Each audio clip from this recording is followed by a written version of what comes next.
Yes. You concern of the other side, madam. I beg to mention item number 35.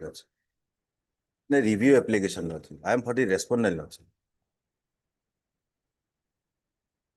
The prayer of learned counsel for the respondent and with the consent of the other side.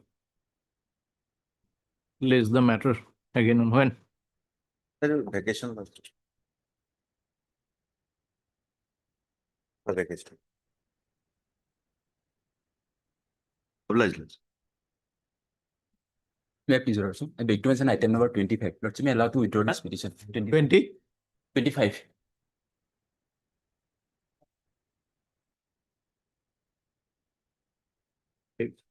You are Mr. PJ Doctor. Prayer of Mr. PJ Dr. Learned Counsel for the petitioner. Matter is dismissed as Obliged. May I please, Your Lordship? Lordship, I beg to mention item number 36, Lordship. Kindly pass over for the day. 6. 36.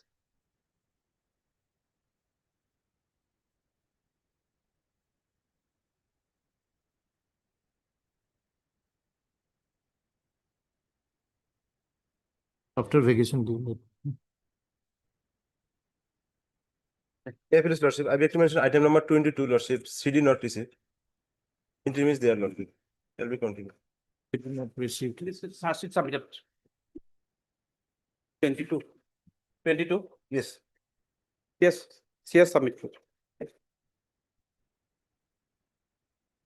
Then Yes, sir. going to appear or TSR? APR, Huh? APR, Lordship. Will appear. What is the offense? Yeah. Huh? Before the IO, Lordship. 64-1 left. Be granted any relief there. Better to call. Let it come up then. Lordship. May I please, Sir? I beg to mention item number 16, my lord. Yes. Can this matter be taken after vacation, my lord? Interim. Well, you are enjoying interim. Or before vacation, my lord, any date? We have difficulties today. My lord.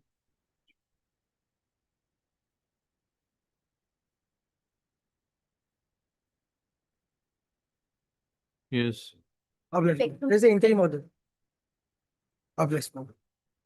Beg to mention item number 14, Lordship. Lordship, we filed yesterday joint affidavit, Lordship. Lordship, kindly call for Lordship. Please, Your Lordship, item number 21, some difficulties there. Counsel Mr. Arsenso is out of station. Today the CD has been received. Can it be taken up on Monday? We have received the case, Your Lordship. Maybe written. May I please? Much obliged. Item number 7, Your Lordship. The informant side has filed an affidavit in reply. The same is not tagging with the report. It may be taken up together. It may be tagged in, Your Lordship. Call for it. Then give us. Yes.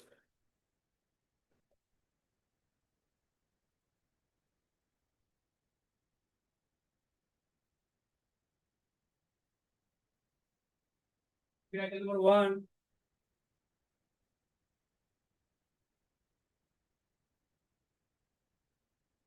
May it pleases your lordship.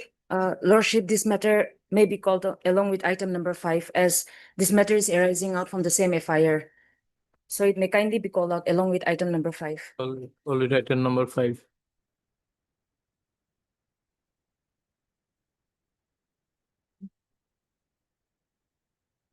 It's a small scuffle between two groups, my lord. As stated on 2nd of July, my lord, case there will be required, my lord, here. But, another connected AB, my lord, is fixed on 24/6, my lord, Already 24/6. along with AB number 1252. 1252 of. AB number 1252 2026. Much obliged.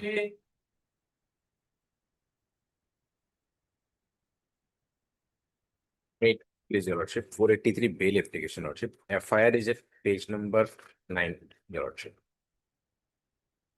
May I read the FIR alone? Accused is 34 days behind the bar. May I read the FIR? Page number 9 is the FIR. Yes. Sir, most respectfully, it is informed that the above mentioned accused number 1. Apologies, Your Lordship. FIR is at page number 9. Sir, I most respectfully beg to state that I work at the Mobi Hub shop situated in Nilwagan on 25/2026 at around 1:30 p.m. After closing the 10:30 p.m. After closing the shop, I was proceeding towards my home on my scooty. When I reached the main road near Nilwagan Model Hospital, two boys came from behind on a motorcycle and suddenly, while in motion, attacked me with a sharp weapon and caused injury to my neck. At first, I could not understand what had happened. I thought it might have been some boys playing a prank. However, after a short while, I felt something like water coming out from my neck. When I touched and checked, I found blood on my hand. Then I realized that I had been attacked and injured on my neck with a sharp weapon. Immediately thereafter, I raised alarm and tried to chase them, but I could not catch them as they had already moved some distance ahead. I continued to pursue their motorcycle, and at Murajar Bazar, the motorcycle of the state 2 vehicle met with an accident. Thereafter, both of them fled from the place and tried to hide themselves. Soon, local people gathered there, and I narrated the entire incident to them. On being informed, the police arrived at the spot. Out of the two boys, one was apprehended by the police and at the place of occurrence, while the other managed to escape. Thereafter, I came to know that the apprehended boy was Shahjahan Ahmed and absconding boy was Razamin Laskar. I have also strong reasons to believe that the said assault was committed at the instance of Mamsad Khan Khondakar alias Raja, with whom I had an earlier monetary dispute. Due to the said dispute, I suspect that he had planned and directed the said person to attack and kill me. The police then immediately took me for medical examination and treatment. Therefore, I humbly request you to kindly register the case. Your Lordship, the boy was forwarded. The only problem with the boy was that he met with an accident while he was sitting at the back of his friend. These are not the same boys who might have attacked the informant, Your Lordship. There is nothing to prove that at a distance of 10 kilometers or at a distance of 7 kilometers roughly, one person in motion would have given a strike for which some blood would have come out, Your Lordship. The nature of the injury is also not grievous injury. Only allegation is that while in motion, while he was also in his scooty, they were also in bike. Very dramatic kind of FIR, Your Lordship. Already 26 days behind the bars, Your Lordship. There is no other allegation, nothing to prove, no eyewitnesses as such, Your Lordship. We can see only from the CD. Yes, There or Lordship. not. 24th.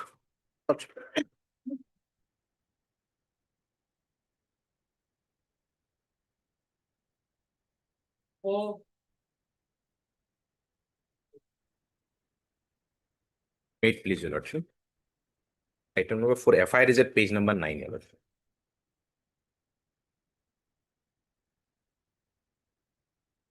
Item number 4 is connected with item number 11, Your Lordship. May that also be taken together. It is an anticipatory bail application. All right, let it come then. Item number 11. Same FIR. You are there in 11. In the 11, I am there, Your Lordship. Same FIR, both cases, Your Lordship. One is an anticipatory bail, one is a bail application. In bail application, FIR is at page number 9. May I read the FIR, Your Lordship?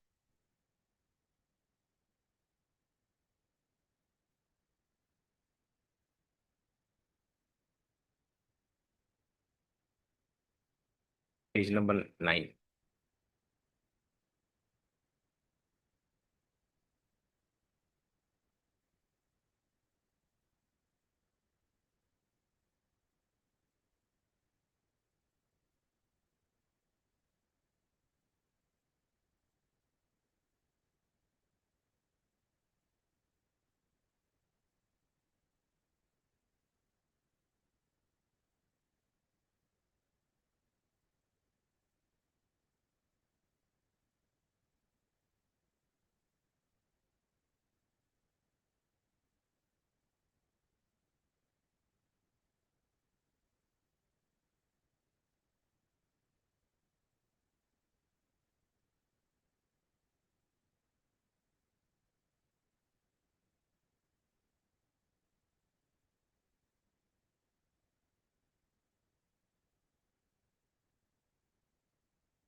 Here, Your Lordship, on 3rd of May, when the boy came to the house of the accused, Your Lordship, Prior to that, he had once eloped with the wife of the accused person, Your Lordship. The wife of the accused and his elder brother were present in the house. The same boy came with again another motive to take away his wife. At that time, they caught him, and it is reflected in the FIR that on 3rd, they handed him over to police Chaudhry Bazar police station. The incident did not happen on 3rd. The family of the boy took him home to Doboka, which is around roughly 20 kilometers away. Thereafter, he was in his house for 3 days. After 3 days, due to the humiliation which he has faced in his own house, he hanged himself on 6th of May, Your Lordship. 3 days prior, when I have the same day when he came to my house, traveling 15 to 20 kilometers, I have handed him over to the police, Your Lordship. I have completed my duty. Thereafter, when he died out of shame, that case has been turned into me saying that I have abetted his suicide and attempt to murder, Your Lordship. Kindly, at this stage, Your Lordship, he is already behind the bars for 34 days, Your Lordship.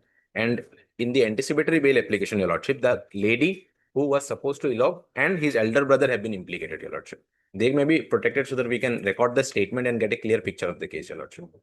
Is it required to have threatened the victim and demanded to be 2 lakhs and also the legal process is also there option. On the same day, he was handed over to the police, Your Lordship, but did not file any case on 3rd of May, Your Lordship. If the allegations were true, they even took him away from the police station without any medical examination, Your Lordship. On 3rd, after 3 days, he was found hanging at his house, Your Lordship. I have done my duty as a responsible citizen, informed the police, and police took him from my house, Your Lordship, which is 15 kilometers away from his own residence, Your Lordship. Third, learned counsel for the petitioner and learned additional an application under so and so.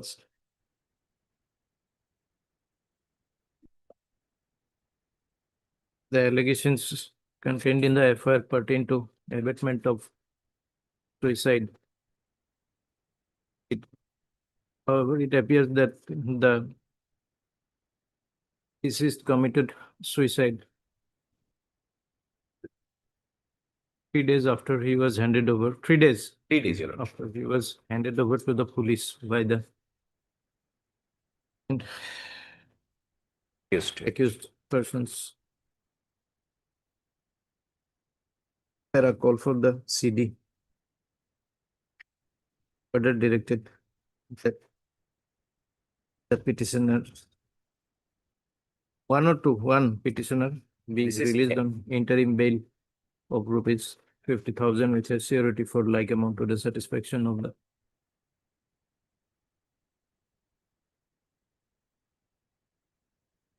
magistrate. Provided that the petitioner shall not try to intimidate the witnesses or evidence. Again on so and so. Then 11, you write. What is same? Clearest bill. With regard to the of the allegations and the roles attributed to the present petitioners is provided that the event of their arrest in connection with the aforesaid case shall be released on interim bail of rupees 50,000 with a surety of like amount each. Action of the arresting authority provided further same. Okay. I'm deeply All obliged. for the CD will be there. Okay. I'm deeply obliged. I kindly pass over meter for time being.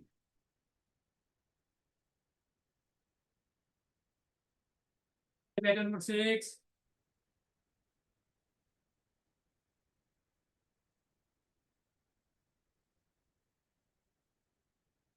My lord, here in this case, the FIR you will find starts from page 9, a relevant portion of FIR at page 11.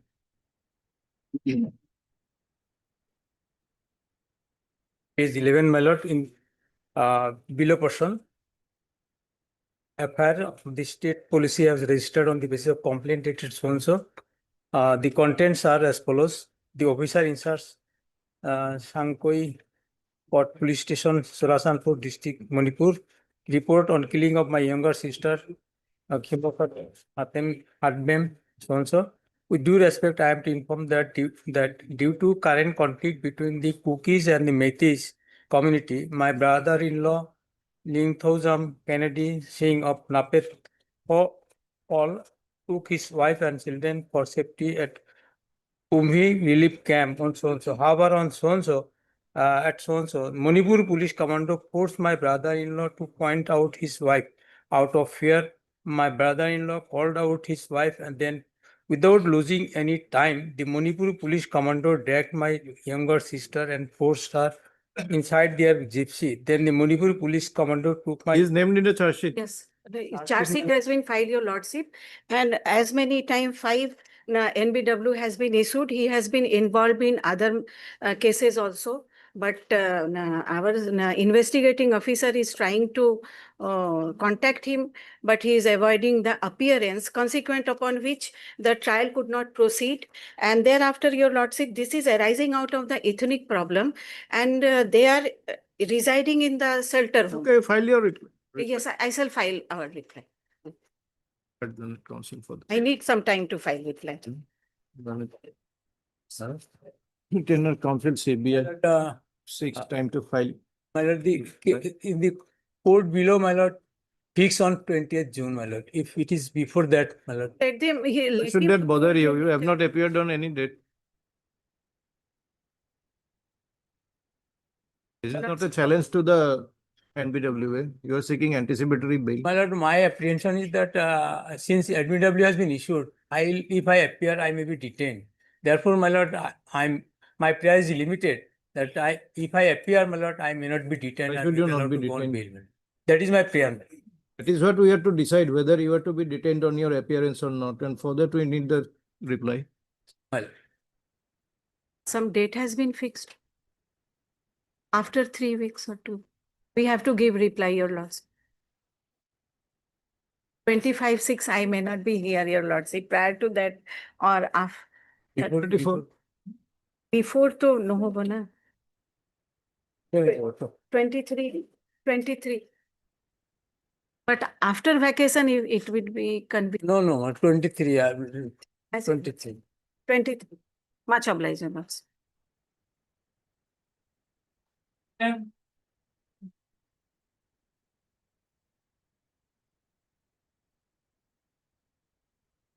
Be taken up after some time. Let's see, position has been made for take the reply file by the now.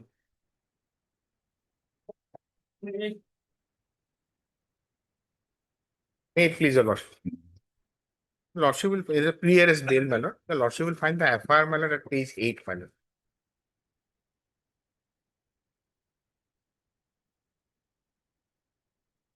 May I read, my lord? I, Saurav Thakur, currently residing in so and so, wish to report that on last 25 days, I have been receiving multiple threatening and blackmailing messages and calls on WhatsApp for mobile number so and so. Initially, I did not respond, but later I replied in an attempt to identify the person. However, the individual continued to send threatening messages demanding money, favor of pretext of false project benefit, and threatened to defame me. Even after blocking one number, I received message from the another number. I kindly request you to register and help in identifying the person and his motive behind this illegal activity. The petitioner before your lordship is a plumber, my lord. He is no way connected, my lord. Neither these two phone numbers belongs to him, my lord. The police personnel has visited his house, my lord, once, my lord. Asked him to appear before the IO, my lord. So in the interim, my lord, I may be protected, my lord. I will appear before the IO, my lord. If these two numbers belongs to me or any message have been sent by me, my lord, my bail may be cancelled, my lord. And your lordship, you will see, my lord, the case is registered under section 3084 and 351(2). 351(2) is bailable, my lord, and 3084, my lord, it is, my lord, putting some person under fear of death, my lord.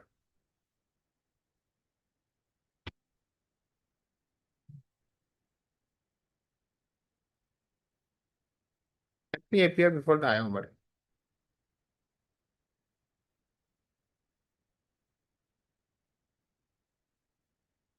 May not be your number, it may be your wife's number. If it is found, my lord, my bill may be cancelled, my lord. And my lord, one more submission, my lord. Two other person in this case was arrested, my lord, and they were granted bail by the court below, my lord. Within Where 5 is the order? Well, I have the certified copy, my lord.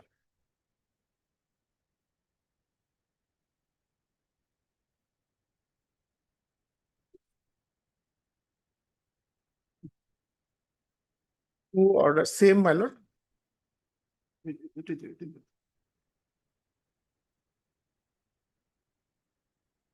Those persons were the, my lord, seller of the SIM, my lord.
Is the person who sold the SIM, Those two persons are the who have sold the SIM, my lord.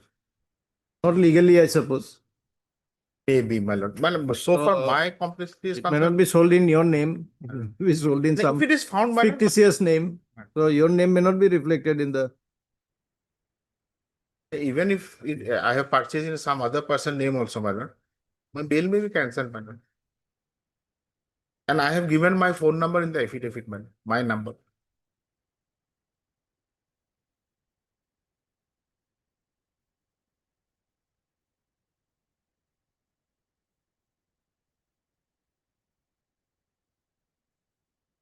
Yes, PP. Involvement will be reflected after the appraisal of the case day only.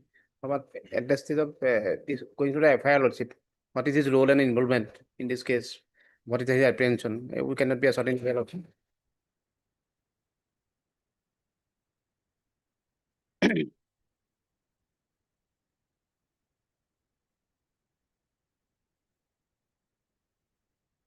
And so far, my lord, these two section is concerned, my lord, 3084, my lord.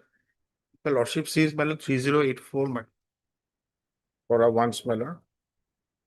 That it's a whoever in order to committing of extortion put or attempts to put any person in fear of death or of grievous hurt to that person or to any other shall be punished with an imprisonment of 7 years, man.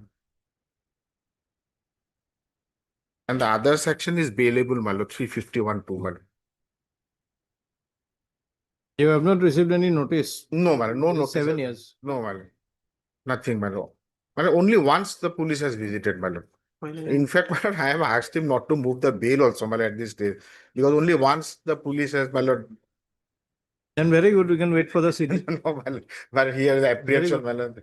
Therefore, my lord, I may be protected, my lord. No, you said there No, is no, no my need lord. to move for bail also. So No, my lord, let's wait. because only once he has once they have visited.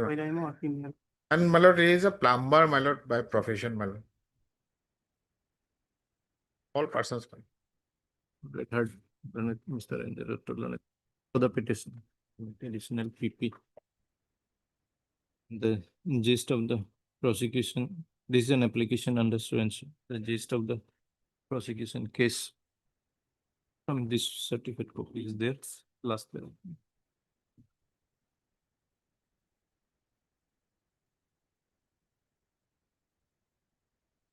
Learned counsel for the petitioner submits that the phone numbers mentioned in the FIR do not belong to the petitioner, who is a plumber and has no role in the present case. But since the police has visited him once, he is apprehending arrest. Is further submitted that case is registered under section 308 within bracket 4 stroke 351 within bracket 2 BNS, comma, out of which the second one is a bailable offense. And furthermore, the ingredients of section 308 within bracket 4 are not satisfied.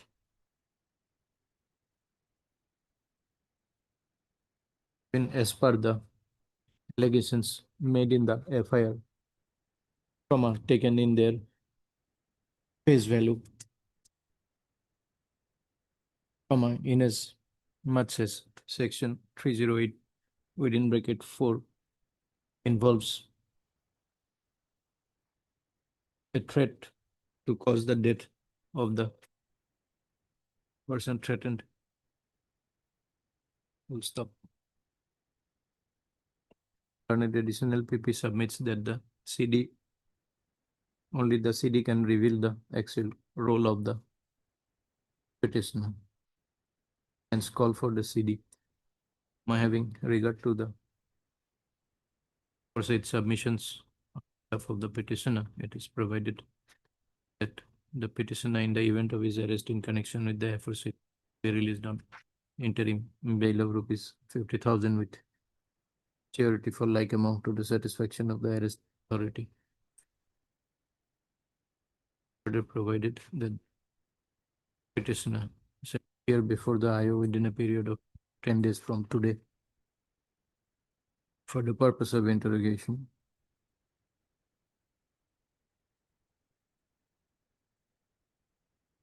Based again on 77. I am obliged, madam, deeply obliged.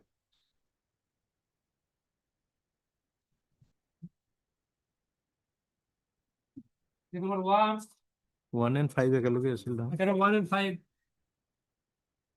I am in 5, your lordship. Where is 1? Here. Lordship. We take up what? 1 or 5? Lordship made from the same FIR, your lordship. Okay, I mean 5 is before me. Lordship. Since you are Page 18, your lordship. Is the FIR. And the translated copy, your lordship will get it at page 13. May I read, your lordship?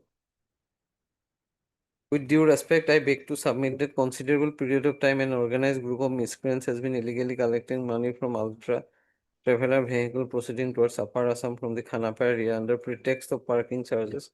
They have been forcibly collecting approximately rupees 200 from vehicles bound for Morigao, rupees 300 from vehicles bound for Nagaon, and rupees 500 from vehicles bound to Tezpur.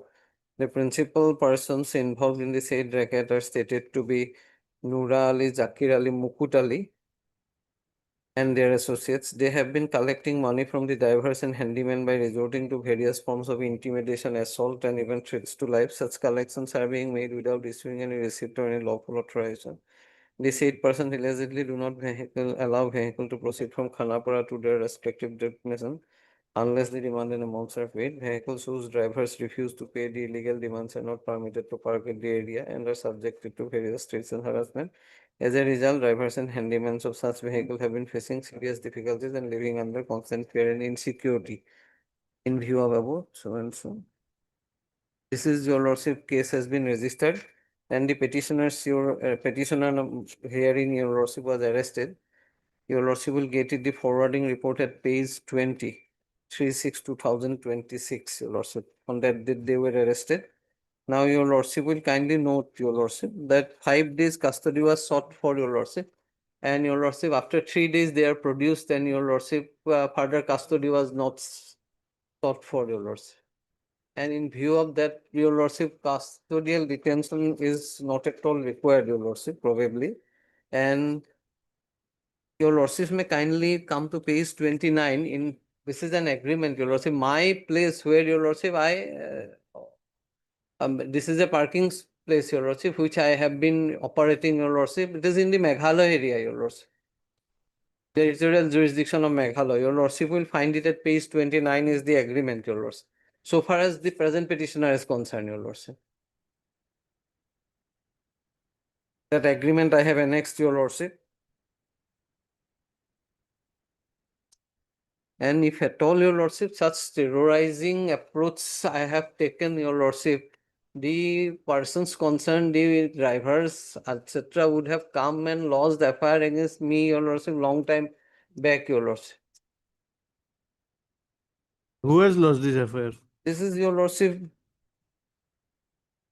He has not disclosed who he is, your lordship. He has also not stated that he is an, your lordship, driver or handyman or anything, your lordship. Now, based on this, your lordship, I am behind bar, your lordship.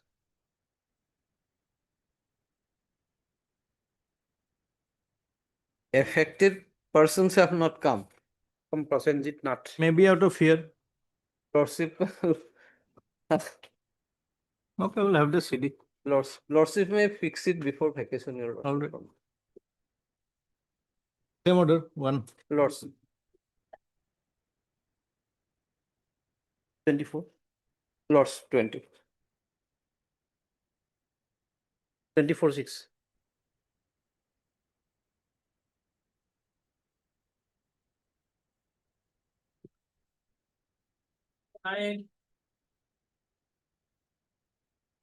May please, Lordship. PDLS bail application, Lordship, FIR is page number 13, SMS Miller.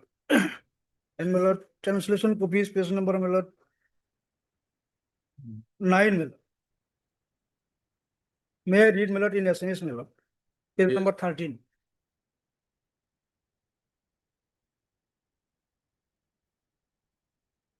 Yes. মন সহকাৰে এইদৰে জনাব বিচাৰো যে প্ৰায় 1.5 বছৰমান পূৰ্বে মোৰ ভণ্টি ইয়াছুৰা বেগম ওপৰত উল্লেখ কৰা এক নং আসামীৰ সৈতে সামাজিকভাৱে বিয়া হয়। বিয়াহৰ পিছৰ পৰাই এক নং আসামীৰ সৈতে লগ লাগি বাকী আসামীগণে 2 লাখ টকা যৌতুক দাবী কৰি শাৰীৰিক অত্যাচাৰ কৰি আহিছিল, ফলত আমাৰ পৰিয়ালৰ পৰা 2 লাখ টকা দিয়া হৈছিল। আকৌ ব্যৱসায় কৰাৰ বাবে 2 লাখ টকা দাবী কৰি অত্যাচাৰ চলাবলৈ ধৰে। এনেকৈ আসামীগণে যৌতুক দাবী কৰি মাজে মাজে মাৰপিট কৰি থাকে বুলি আমাক অৱগত কৰিছিল। যোৱা 19/4/2026 তাৰিখে সন্ধিয়া অনুমান 6টামান বজাত আমি খবৰ পাওঁ যে 1 নং পদকীয়াৰ লগতে পৰিয়ালৰ বাকী পদকীয়াগণে মিলি যৌতুক দাবী কৰি গুৰুতৰভাৱে শাৰীৰিক অত্যাচাৰ কৰাৰ ফলত মোৰ ভণ্টিৰ মৃত্যু হয়। This is the FIR, my lord. My lord, husband not before your lordship, my lord. Petitioner is the, my lord, petitioner 1 and 2 is the brother-in-law, my lord. And my lord, petition number 3 and 4, father and mother-in-law of the victim, my lord. And 5 and 6, my lord, wife of the petition number 1 and 2, my lord. 7 is the sister-in-law of the victim, and 8 is the husband of the petition number 7, my lord. Lord, kindly see, my lord, page number 17, my lord. Husband already arrested and provided before the CJM, my lord. Kindly see page number 7. Remand period investigation, my lord. 17, my lord. Sorry, my lord, 17.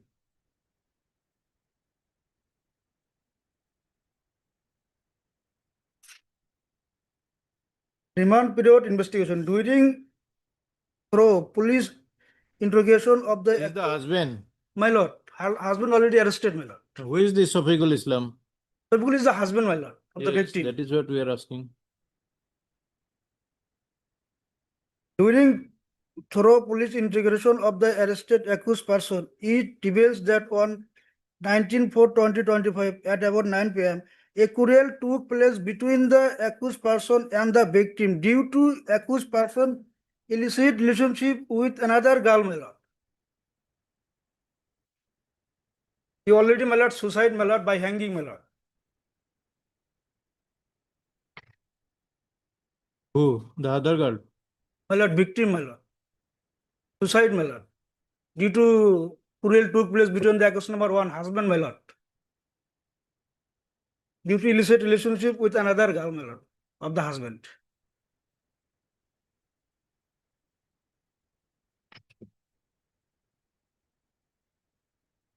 But in the later part, Lordship, the remand period in between. However, at about 4:30 p.m., the victim's father was informed by the villagers that she had died and that all the family members of the accused person had fled from the house. Yes, my lord.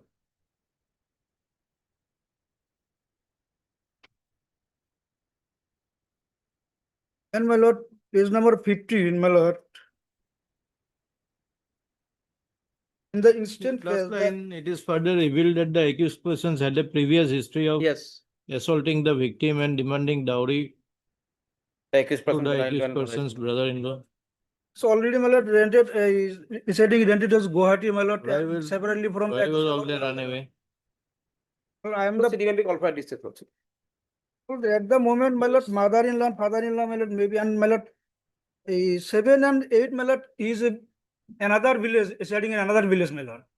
All right, we'll have the CD shortly. Father-in-law and mother-in-law, maybe. 25th.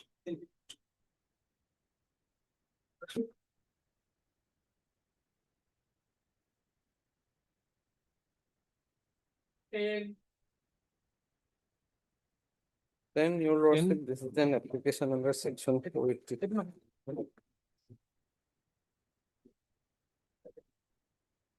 482, your lordship. Your lordship will kindly come to the FIR, your lordship, which is at page 14. Pursuant to this FIR, driver of the vehicle, it's a long, your lordship may kindly come to page 15, your lordship, the relevant part, your lordship, the offense that has been committed. 3 trucks was supposed to come to ONGC office. We are further expecting additional drill pipes to be received from rig so and so. However, upon subsequent inquiry, it was informed by rig personnel that only 2830 numbers of drill pipes were physically available at site. Accordingly, all convoy notes pertaining to dispatch of 5 drill pipes, other tubulars were collected on 1st June 2026, cross-checked with LPR ONGC Nazira gate entry records during verification. It was observed that truck number so and so, which had reportedly transported 60 numbers of drill pipes on 4/5/2026 and not entered LPR premises as per gate registered records. Further investigation was carried out by obtaining the logbook from so and so. During verification of the logbook, signature of Hiren Match SC ONGC employee was observed against the relevant entry. However, upon inquiry, Hiren Match denied the signature belonged to him. The concerned driver was called for clarification but satisfactory explanation regarding the movement and non-reporting of truck at LPO could not be obtained. The details of driver relevant documents is so and so. This is your lordship, and in view of the above discrepancy finding during preliminary verification, the matter is being reported for kind information, and the driver was arrested, your lordship. The case was, your lordship will kindly note, registered under 3163 criminal breach of trust, your lordship, and 112, your lordship, organized crime, your lordship. So who are you? I am, your lordship, your lordship, handyman, your lordship. For that day, your lordship, on daily wage basis, your lordship, I was hired by the driver.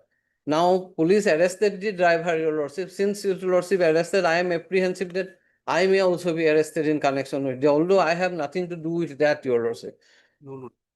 And in fact, your lordship, since these are all offences under punishment where 7 years and less, your lordship, notice ought to have been given to me, your lordship. That has not been given. In the meanwhile, the driver was arrested, and apparently, your lordship, the officials from the ONGC must be involved in this, your lordship. That is why I am before the recent judgment also says, your lordship, 35(3) notice if the punishment is less than 7 years, your lordship, is must. That has not been given to me, your lordship. That judgment is also there, recent judgment, your lordship. I don't know, it may have been given. No, your lordship, not given, your lordship. That is not given, your lordship.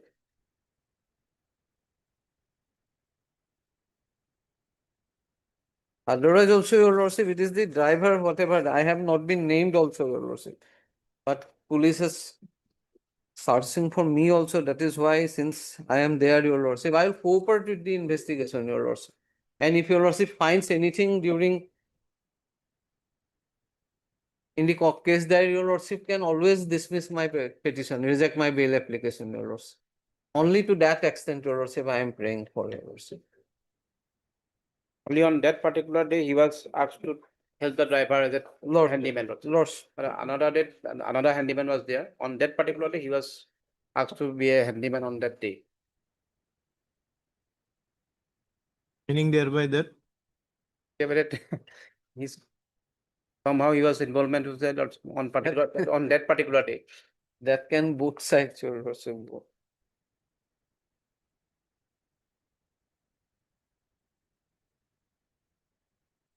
That judgment, your lordship, can kindly peruse, your lordship.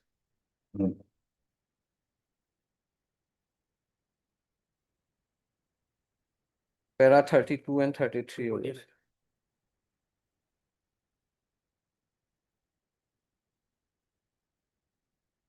I have no past history also, your lordship.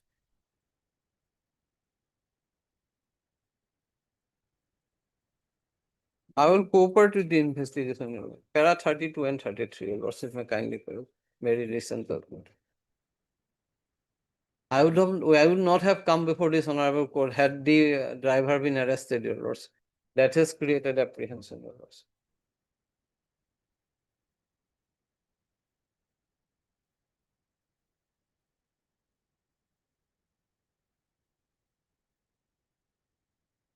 that is all right. So whether this condition is satisfied, only the CD will say. Lordship, if your lordship finds in the CD that that condition is satisfied, then your lordship will reject my bail, your lordship. But ultimately, if your lordship finds in the CD that that condition has not been satisfied, and in the meanwhile I was arrested, your lordship, the whole petition will become infructuous. That is my humble submission before this honorable court, your lordship. I will cooperate, your lordship. Additional and additional PP. This is an application under so and so. The petitioner was engaged as a handyman the day which the alleged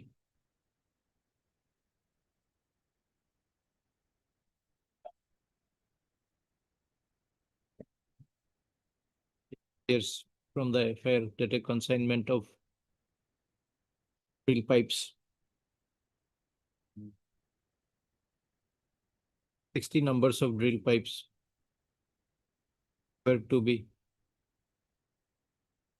delivered in the truck in which the petitioner was engaged as a handyman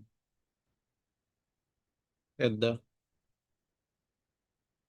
LP yard, ONGC, Nazira, Sipsagar. But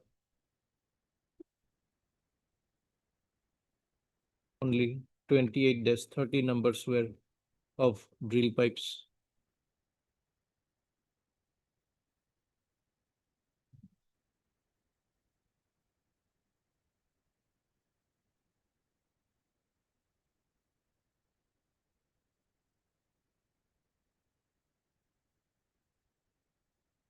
Were found available at the site upon verification.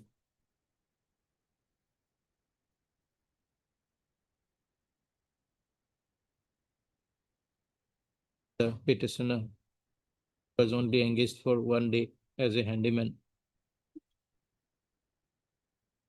The driver of the truck has already been arrested. Furthermore, the alleged offense carries a punishment of up to 7 years imprisonment, but no notice. Section 35 BNSS has been petitioner, which is against the mandate of the law laid down by the Honorable Apex Court in Satinder Kumar Entil versus CBI and another Live law SC 114.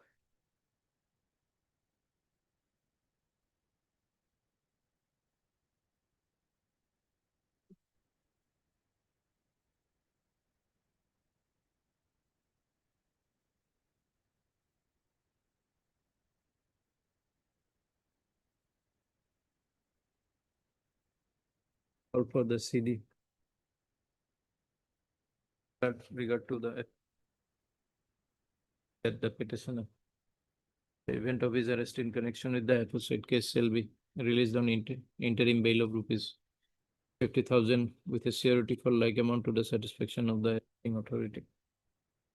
It is further provided that the petitioner shall appear before the IO within a period of 10 days from today for the purpose of investigation.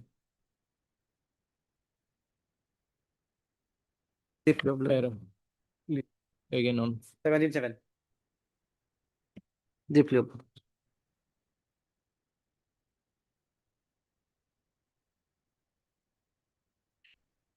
Number 12.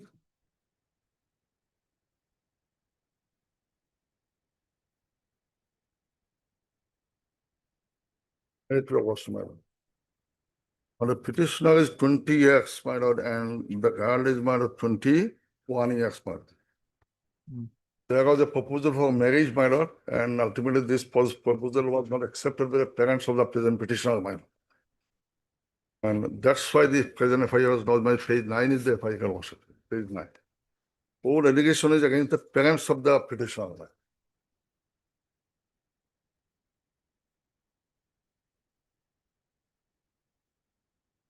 what is the age of the girl? 21 years, ma'am.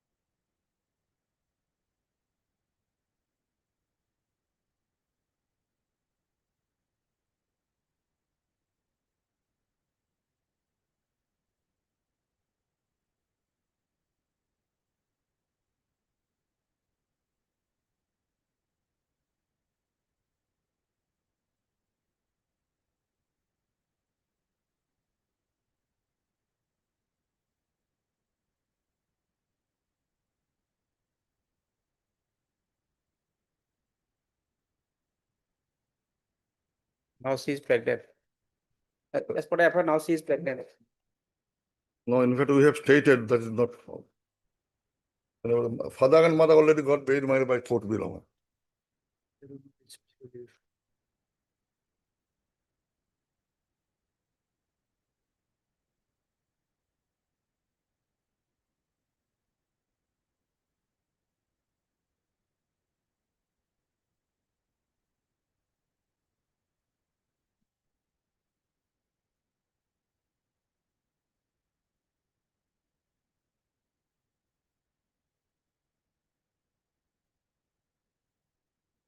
Heard Mr. Chaudhary Lanet, Senior Counsel. Additional PP. This is an application under so. The gist of the allegation against the present petitioner is that he was in a love affair with the victim who is aged about 21 years. A promise of marriage sealed with the petitioner. Subsequently, due to pressure from the parents of the petitioner, she was discarded by the petitioner, who got married to another person.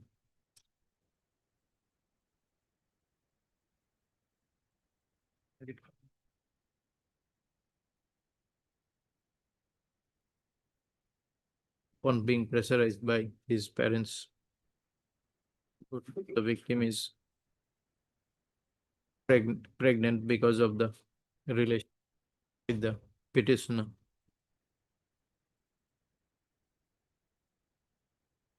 Alleged that the Parents of the petitioner forcibly married him to another girl and concealed him. There a call for the CD. Regard to the nature of the allegations. Okay, 50,000. One security. Appear before the IO within a period of 10 days.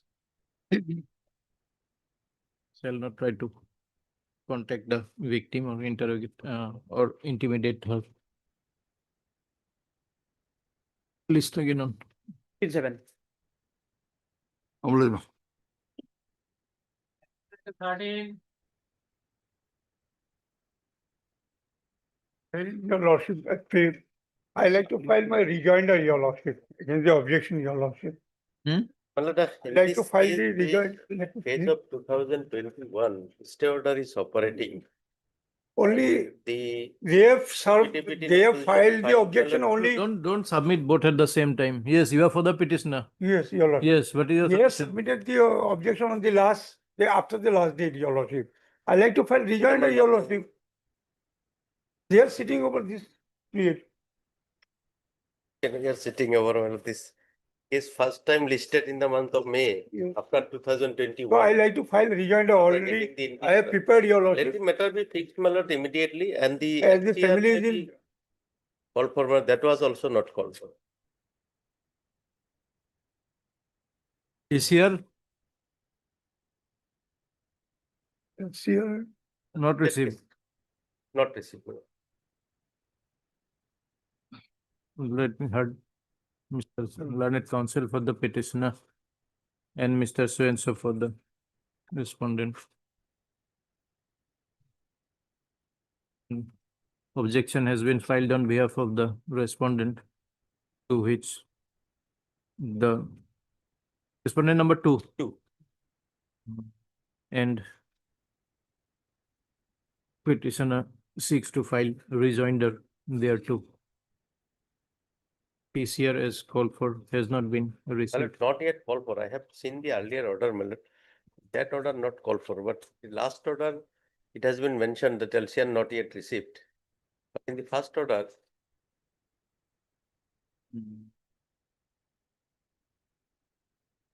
That is required. I think not required, this prima facie, there is a case. They have challenged the FIR as well as the search sheet. Yes. LCR may be called for, your lordship.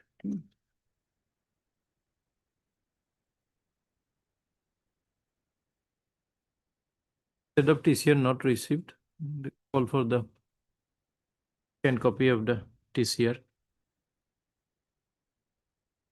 Is the matter again on? Immediately after vacation, Yes, my lord, immediately. give a date. Interim order passed earlier to continue till the next date of listing. Must.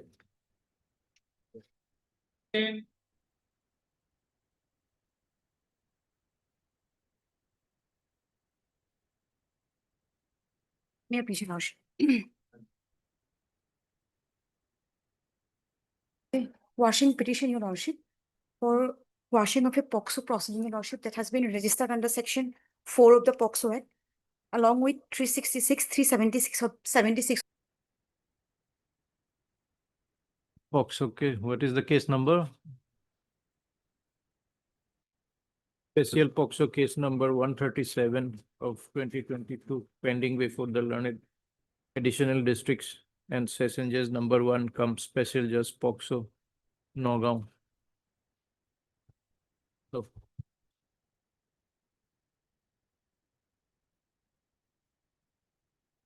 the other of the victim lodged FIR alleging that the petitioner had kidnapped her minor daughter, who was aged about 15 years at that time. Thereafter, established a relationship with. Subsequently,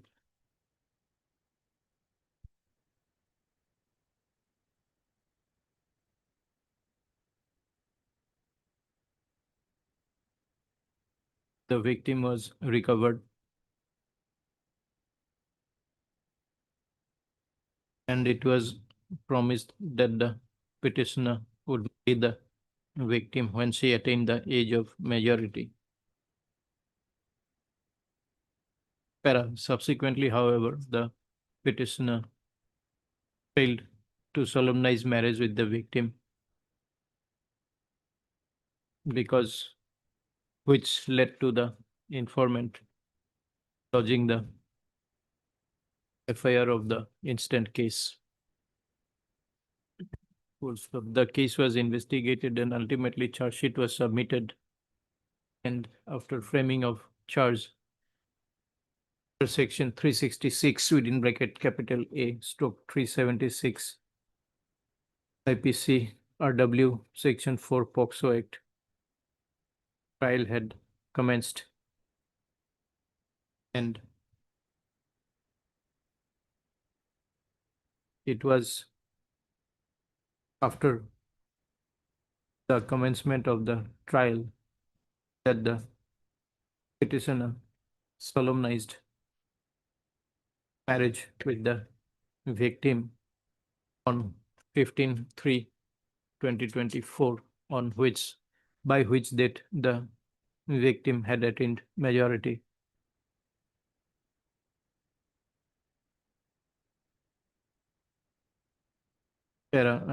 Subsequently, a child was also born to the couple of the para.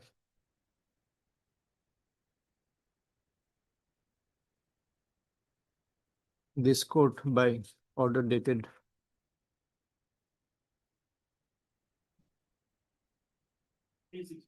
3/6/2026, had stayed further proceedings in the trial. Full stop. A joint affidavit has been filed on by the petitioner and the respondent number 2. This is the victim or the informant? Victim, Your Lordship. By the respondent number 2 is the mother, by the petitioner and the victim of the case, wherein it is stated that the FIR was lodged by the mother of the victim upon the bona fide belief that her minor daughter was kidnapped by the petitioner. Full stop. It is further stated that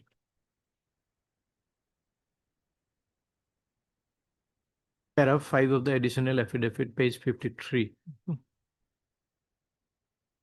They were, start curricular.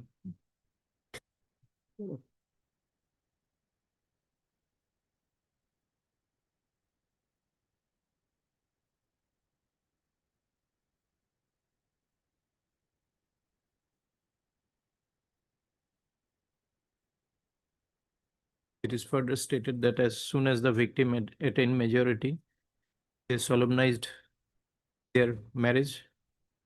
This regard, marriage registration certificate number 704/2024 dated 15/03/24, issued by the Muslim Marriage and Divorce Registrar, Puraburi, Morigaon,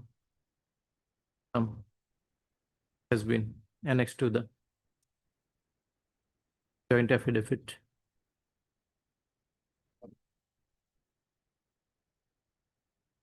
Further stated that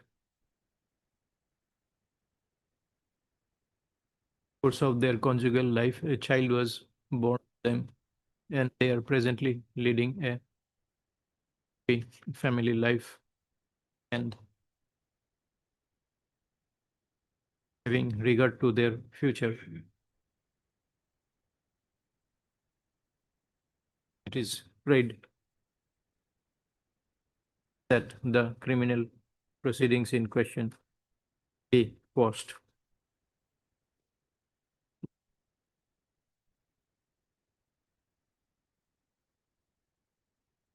In support of the aforesaid prayer, learned counsel for the petitioner has referred to the decision of the Honorable Apex Court in A.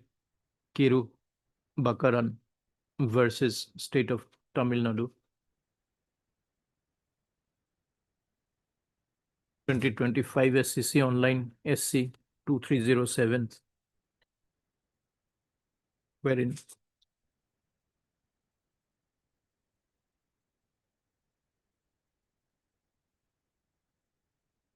in a case involving substantially similar facts, it was held that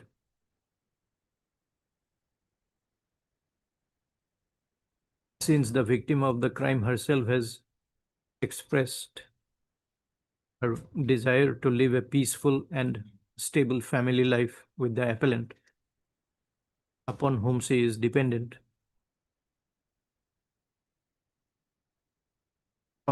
continuation of the criminal proceedings and the appellant's incarceration would only disrupt the familial unit and cause irreparable harm to the victim, the infant child, and the fabric of society itself.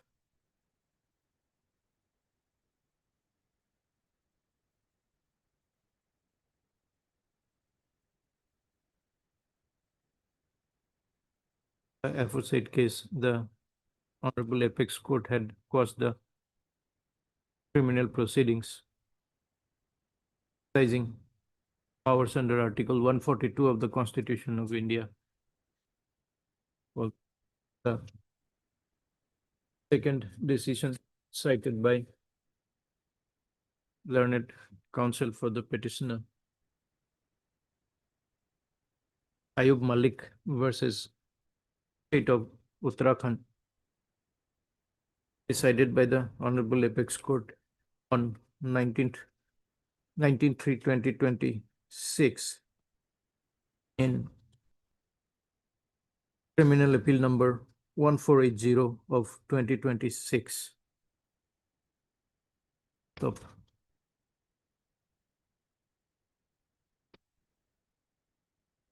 In the said judgment, it was held as follows.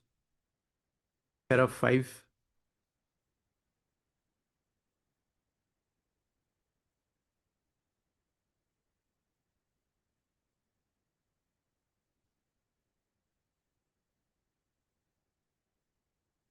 Six.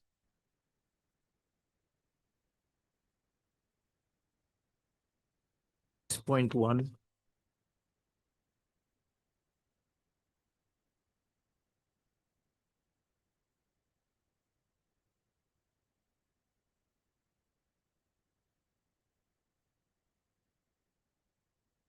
Para the decision in A. Kikubakaran Supra was also cited in the aforesaid judgment. Para. From the aforesaid judgment, it would appear that it is well within the powers of the High Court to quash the criminal proceedings of this nature.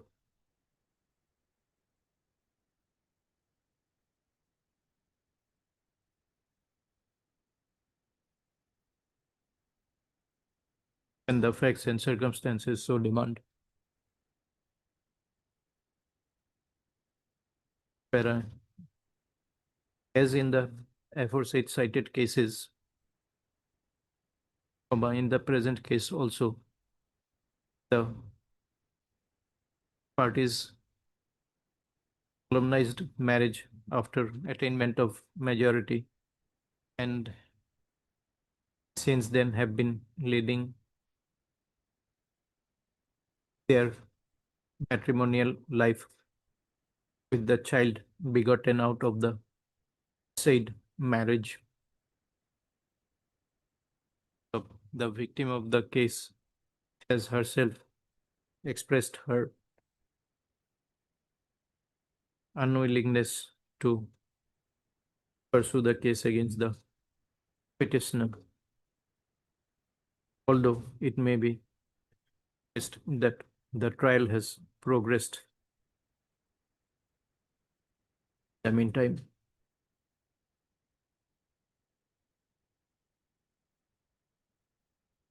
Be that as it may, having regard to the aforesaid facts,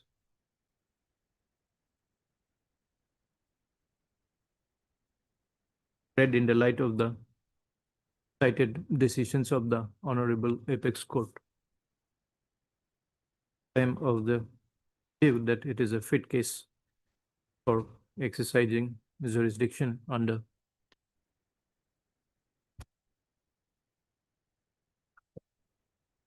the inherent powers of this court.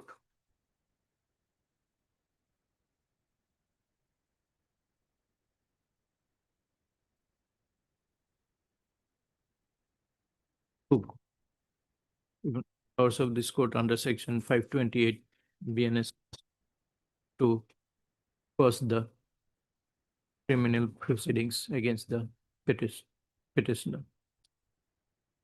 Resultantly, the proceedings in POCSO case, special POCSO case number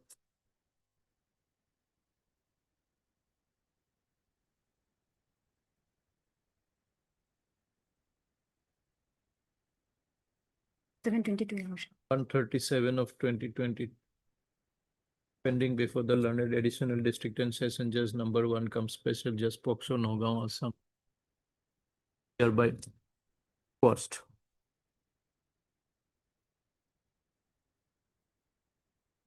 Is he in custody? No, no, outside. Revision stands allowed accordingly.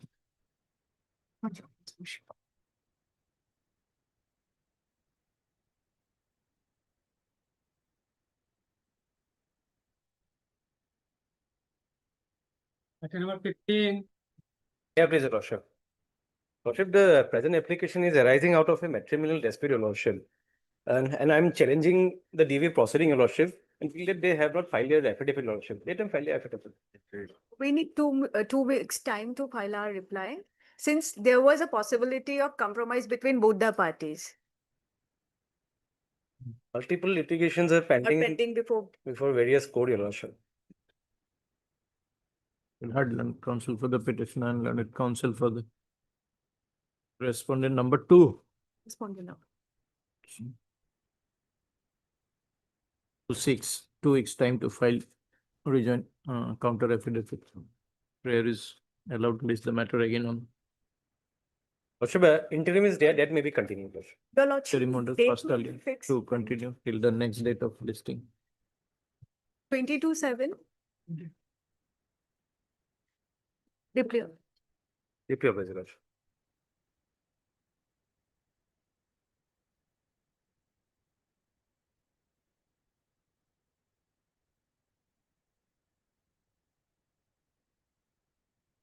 BA 17.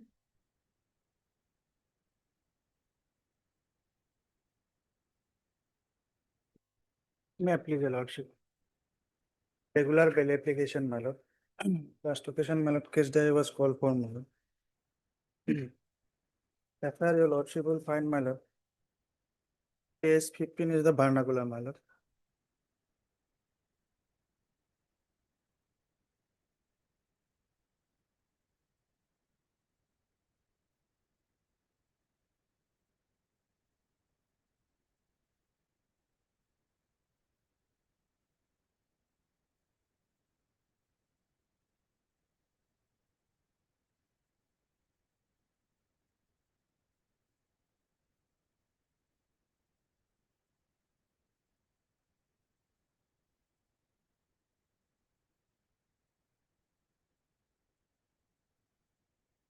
Yes, you should got the FIR, my lord.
Yes.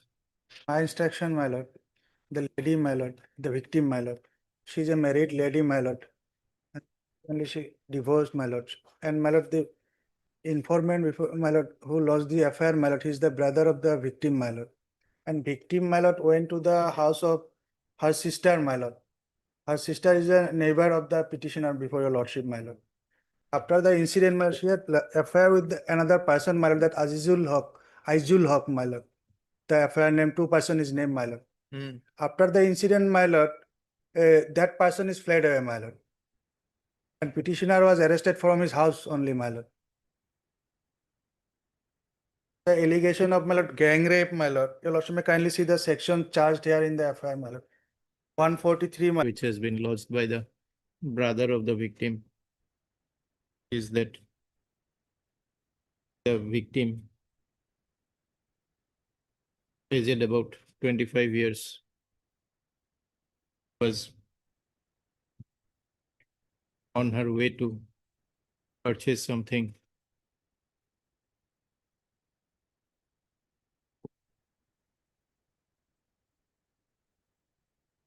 while when she was on a visit to her sister's house.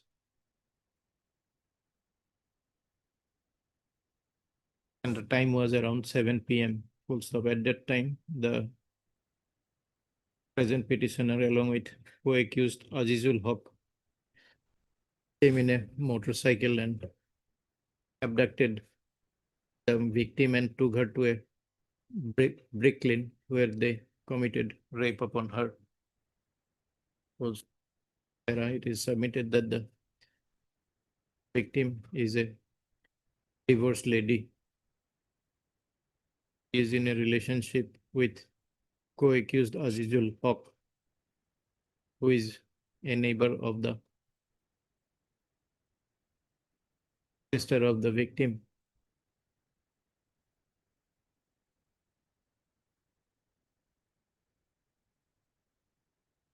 The petitioner, who is also one such neighbor, is connected with the case. Full stop. Para. CDS called for has been received. The statements of the victim before the magistrate as well as before the police does implicate the present petitioner.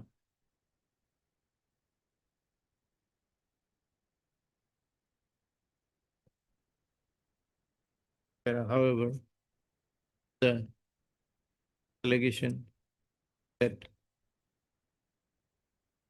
the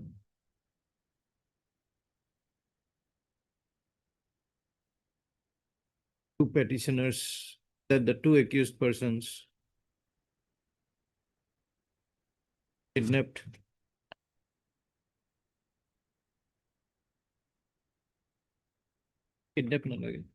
forcibly took away the victim, who is a grown-up lady, on a motorcycle without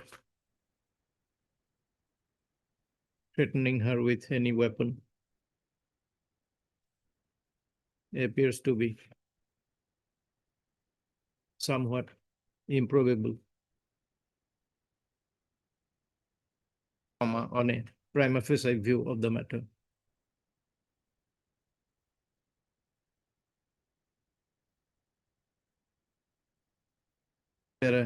Be that as it may, the petitioner has already spent 51 days in custody. And having regard to the progress of the investigation as indicated in the CD.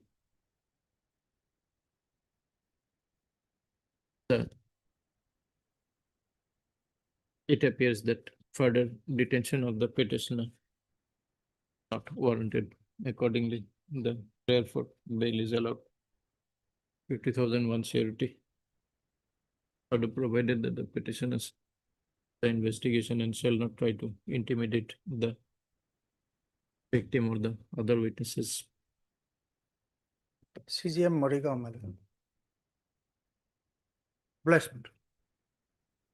Like the CD.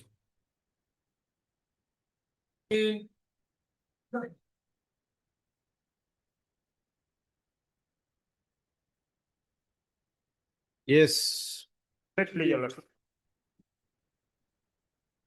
My FIR is at page 15, Lordship. Complete case diary. CD is there, Lord. Last time also it was there, but there were no notices available. Notices available now. Lordship, what the thing is, in Lordship, may look into that. I flag mark, Lord. My grounds are, Lordship, total violation of the constitutional rights, Lordship, here. First, I was detained at 10:47 AM on the 26th, derailed from the train at Barpeta Road Station, and I was produced before magistrate after 24 hours. On 27, they have shown me arrested on 27 without giving the time, Lordship, here. The arrest memo is, Lordship, here at 23, Lordship. Why were you arrested? What is the The gist application is the rape I have committed. First, I have molested one woman in a running train. I was deboarded, and the train running party has given a video which shows that I have committed rape with a woman in the running train, and that train lady was also deboarded, Lordship. I am army personnel, Lordship. Not only the person, Lordship, there are two ladies. Two ladies, yes. Both of them have complained to the TT. Then the control room has come and the escort party has been sent. And in the next platform, Lordship, next station, this police party came. And this woman identified this person, Lordship, and her 183 statement is also there. And the person's, the other victim statement is also there. I flag mark everything, Lordship. Lordship, my grounds are total violation of constitutional rights, Lordship. May I draw your kind attention to page 23, Lordship. yes? 23, Lordship. This is the arrest memo.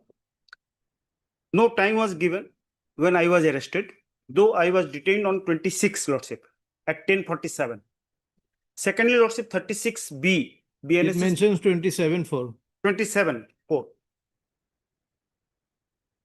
I was detained on 26:4 Where do we get that? at 10:47, Lordship.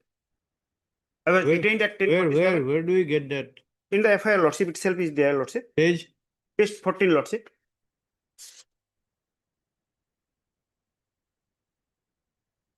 On getting the information at 10:47 hours of 26:4, the very first line, Lordship.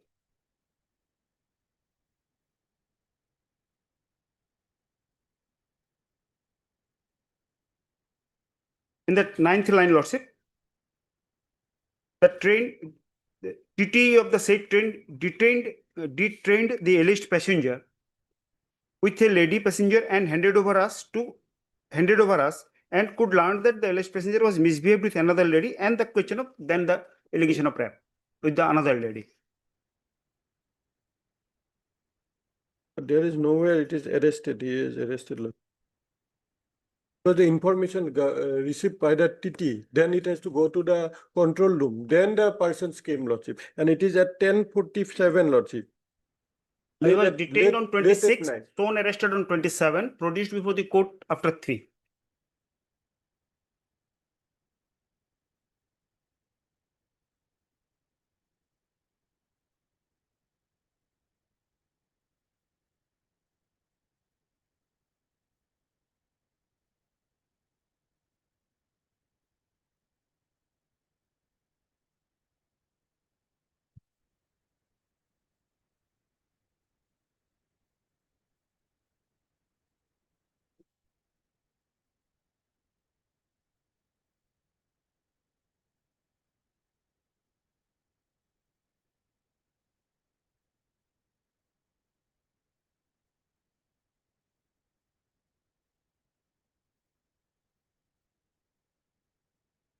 May I No, proceed? from this FIR, we do not get the time of actual apprehension. Because See, information was received at 10:47, all right. soon after I was received at Barpeta Road, Lordship.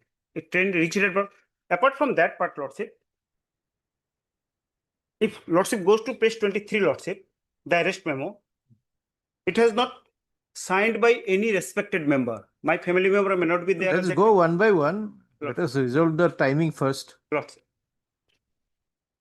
Because it left Coach Bihar at 8 a.m. Lordship. That was in the New Alipurdhar at 8 a.m. Lordship. Normally it took 2 and 45 minutes to Barpeta Road Station, Lordship.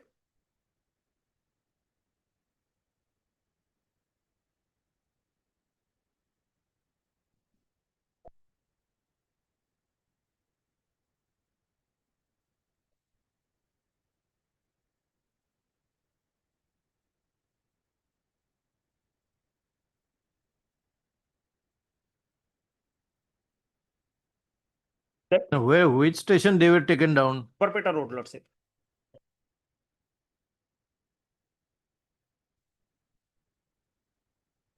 It was at the page 15, Lordship.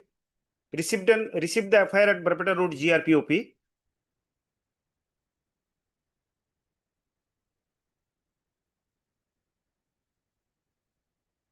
So when is the production? 27, Lordship. I was shown arrested on 27. No time was given. Though there is a column date of time of arrest, our Honorable High Court's judgment is there. Every No, if you were arrested on 26th, you were produced on 27th. Lordship, What is the I was detained at discrepancy? 11.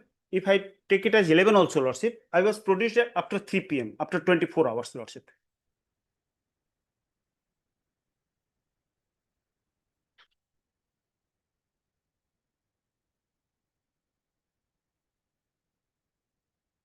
Where is the time written? No written, no time was it. I have mentioned it in my petition, Lordship, that I was produced. It may be in the CD, time of production may be there, Lordship.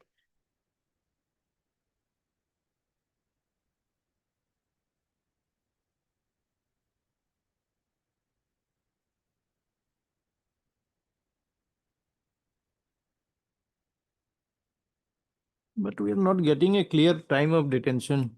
Apart from that, Lordship, the page 23, Lordship. So let's leave aside that point for the timing. Lordship. Let's go to the other point. Lordship. Hmm. Page 23, Lordship. Arrest memo which needs, according to section 36B, shall be attested by witness. That is a mandate of the law, Lordship.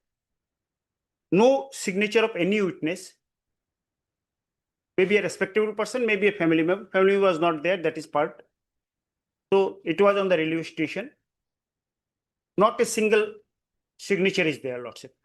Page 23 is there, Lordship. Next, my ground is, Lordship, page 25. If you go to Lordship, page 25. Notice under section 47, Lordship. I have given the translated copy at page 24, Lordship, typed copy, page 24. In the original copy, here the details grounds of such arrest, Lordship. May I read, Lordship? The accused person is an No FIR. ground is there. Lordship? No ground is mentioned. No ground mentioned. What offense I have? Now, my next part is, Lordship, 48, non-compliance of 48, Lordship. They have sent one notice to my residence through WT message. They have given one WhatsApp number here, signature of the information as per mobile number. That is not permissible, Lordship, as held by this honorable court, Lordship. Then they have sent a WT message. Most probably, as per my information and my petition, I have made a specific averment, Lordship, that it was never served on any of the family members, even after 2 days, 3 days, 4 days, 5 days. That 48 information was served upon. So there is a total constitutional violation, Lordship, here of my rights, Lordship. Apart from this, I am behind the bar for 48 days, Lordship. I am an army man, no chance of any absconding, Lordship. In arrest memo, Lordship, point 7, it is only stated here that notice sent to point 7, Lordship. Page 20. Yeah, but look at the notice, 48 also no grounds. Then look at your arrest memo format. There is not even a place for signature of witness. That is what you should be instructing your police. So on this lordship, if on this point, being vast experience court, lordship has dealt with this, all these aspects in several judgments, lordship. If lordship permit me, I will like to refer several judgments, lordship. No, we have a long list. We don't need judgments now. Lordship, Bihan Kumar, right from Bihan Kumar, lordship. On this 36, Subhas Chandra, lordship, Subhas Kumar. Third, Mr. Report, the learned counsel for the petitioner and the additional PP decision application under so and so. The allegations as reflected in the FIR is that the petitioner, who is an army man, committed rape upon a passenger on a running train on 26/4/26. He was apprehended and deboarded at Borpeta railway station, Borpeta Road railway station, and an FIR in this regard was also lodged on the same date, and the petitioner was taken into custody. And since then, he has spent 48 days behind bars. Where the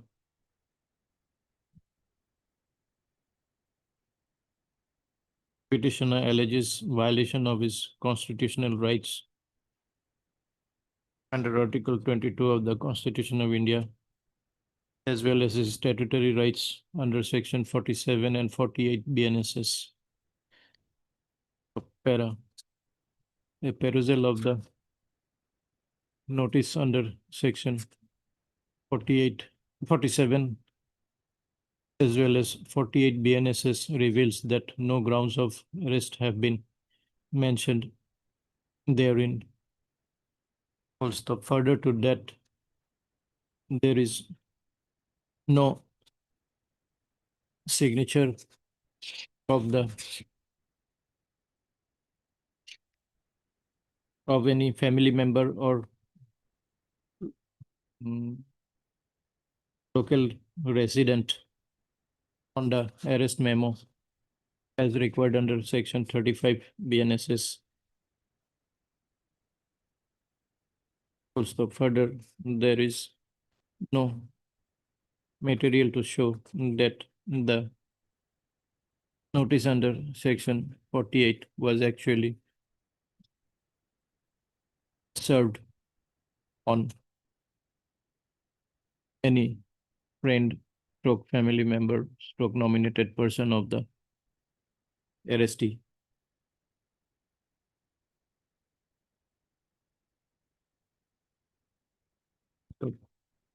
The same is the case with the WT message that was sent to the jurisdictional police station. Full stop. Which which incidentally also does not contain any ground of arrest. Full stop. Para. From the above, it is evident that the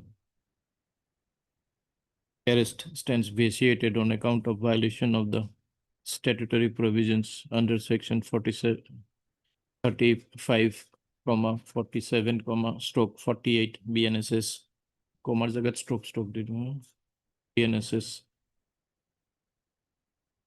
as well as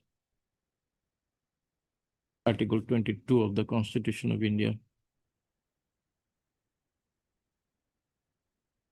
thereby entitling the petitioner to be released on bail.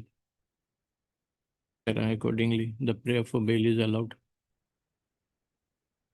2,000 securities further provided that the petitioner shall continue cooperate with the investigation and shall not attempt to influence or intimidate the witnesses in any manner. Petition stands allowed. Send back the CD. Obliged, lordship.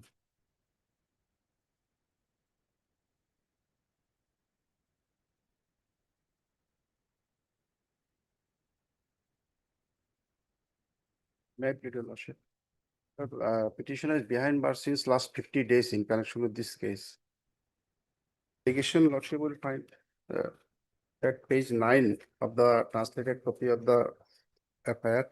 Operative portion is that the informant is the paternal auntie of the girl. Today, that is on 22/4/26 at about 5 AM by taking the advantage of vulnerability and sleeping of the informant's family, the above named accused person with various inducement and forcibly abducted mine eyes.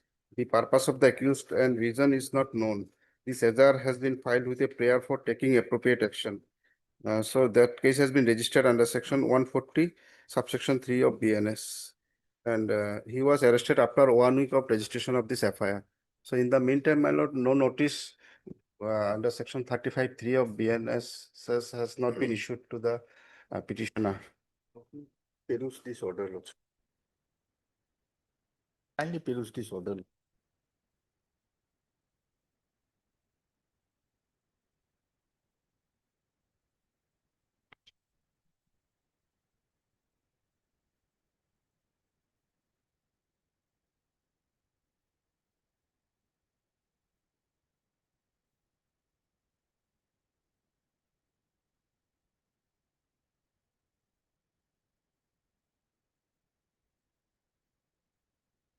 What is your name? Rahul Amin. Same case, lordship, he has only been granted bail. 90, Sangsari 90/26. Has been granted bail. You don't know. Sessions Court has already granted him bail. This, when? 16/5/26. 16/5/26. But Okalatnama has been executed on much later to that.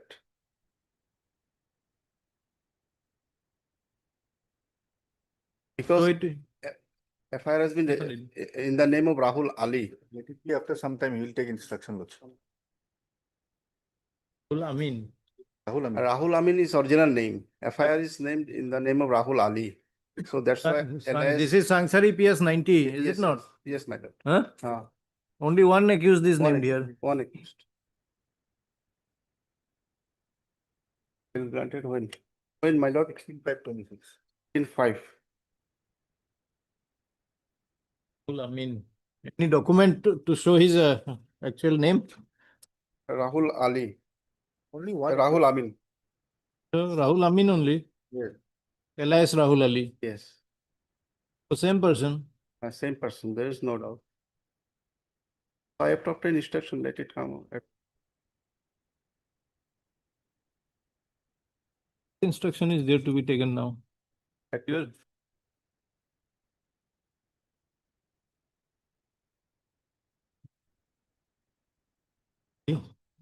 Is he still in custody? Is that known to you? That's why I am confused, my lord. This is from, it is submitted from jail. Wakalatnama. When, my lord, it was. To assistant jailer. I forget. The date may kindly be taken. 28. 28 and this is 16/5. This is 28/5. 28/5. When was Wakalatnama sent? No date is there.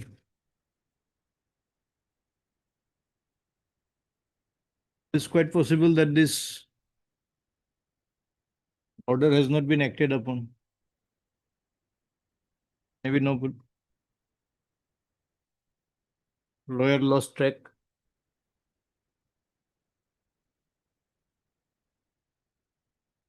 Party consent. Take instruction whether this person is still in jail. This is a very serious matter. The court has granted bail. Court has granted bail with reference to any bail application or any. Yes, bail application, hard learned counsel, everything is there. Sangsari 90. Okay, then let this matter be taken up at 2, my lord.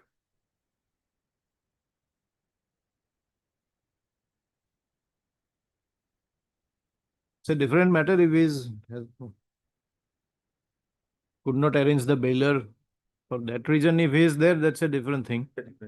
But that does not justify filing a separate bail application. 20.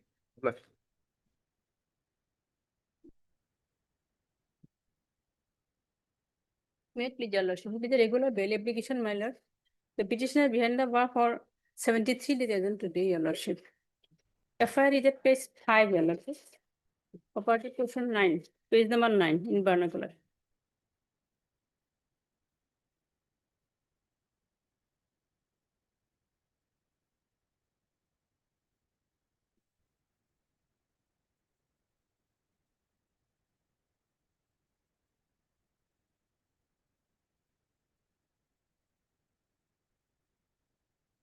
The false allegation. The victim is a lady of 30 years, your lordship.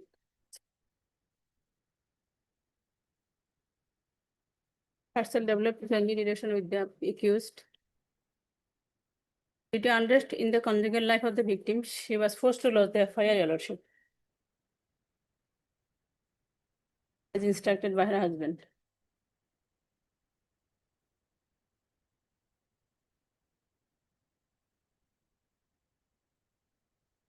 I filed a bail application in the sessions also.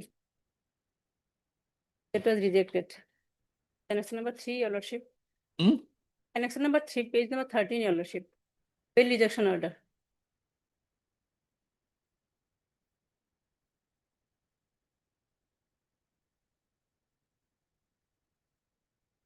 The 3D reason.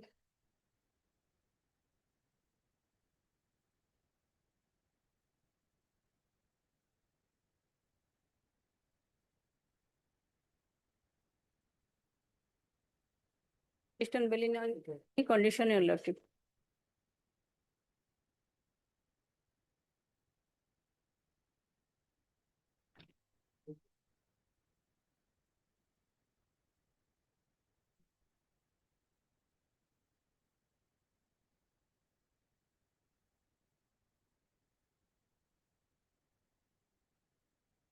Yes, CD is there.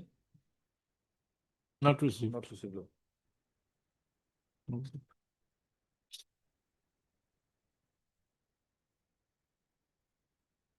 Next Thursday.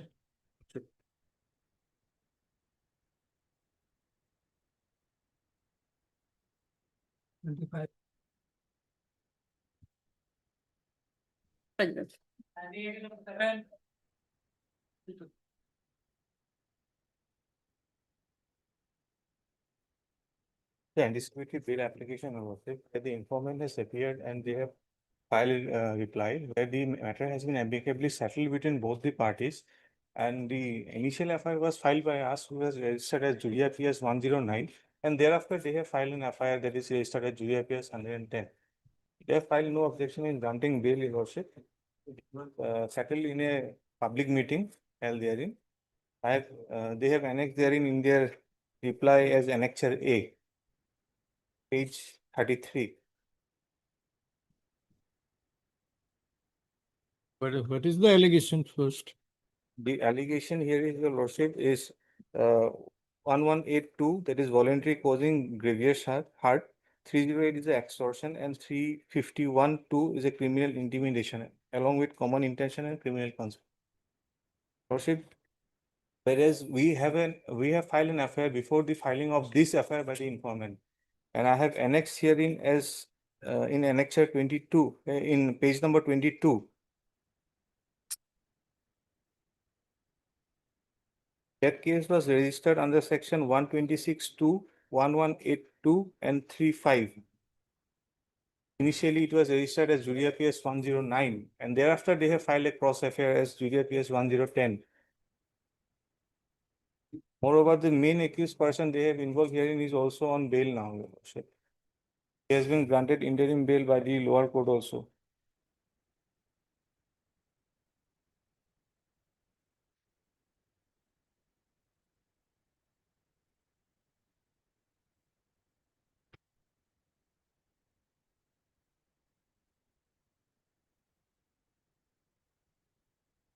Yes, what happened after that?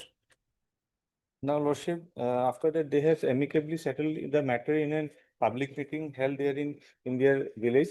And they have annexed herein as Annexure A, that is at page 38. Under some conditions, where both the parties have agreed to withdraw their cases, both the petitioners as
as per the FIR, the main accused the entire took place they have involved. He has been allowed to go on interim bail.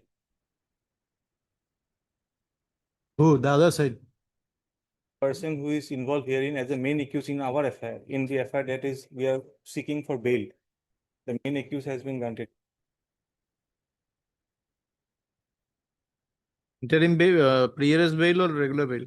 In the interim, he's been arrested, but interim bail has been allowed to him.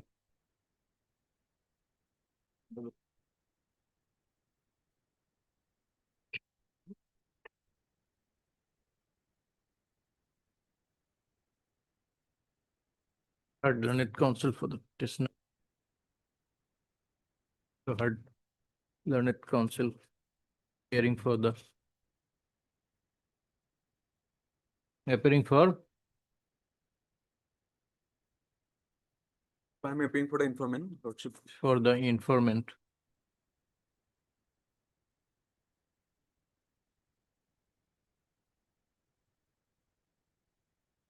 An application under so and so.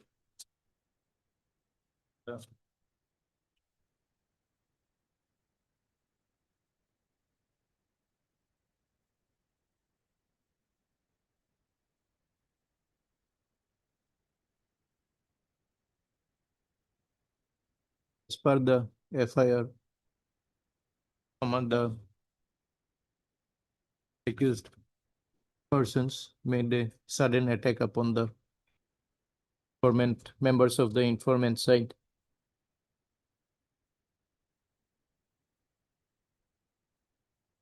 The date of occurrence 29 29/04/26 was the date of occurrence.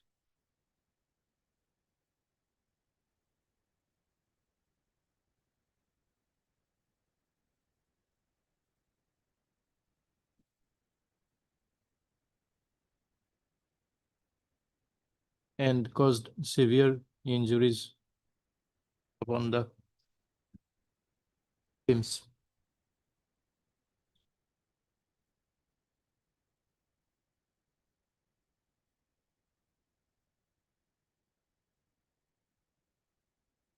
Is submitted that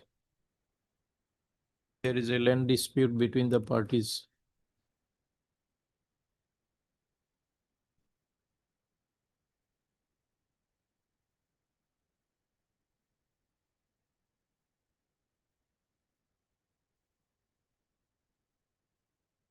And who lost the cross FIR?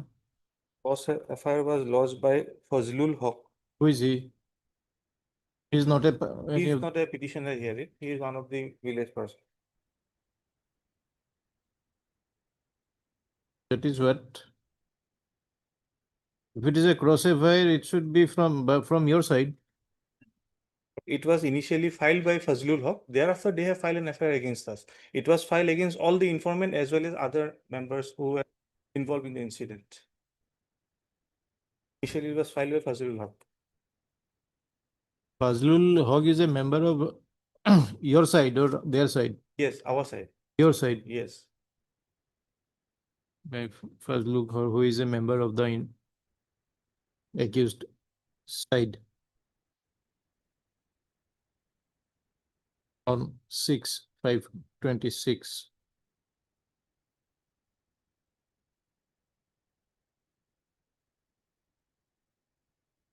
Making similar nature of allegations.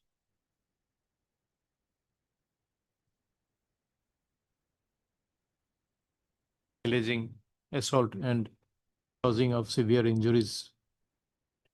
Full stop.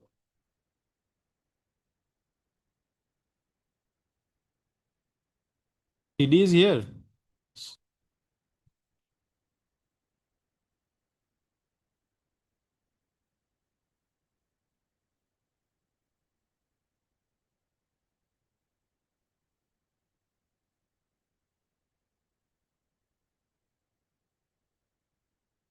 Then should we call for the CD?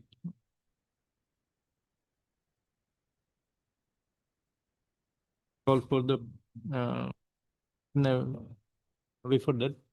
And if it in reply has been submitted by the informant stating that the matter has been settled between the parties under certain terms and conditions. Full stop. Para. Call for the CD. Para having regard to the stand of the informant.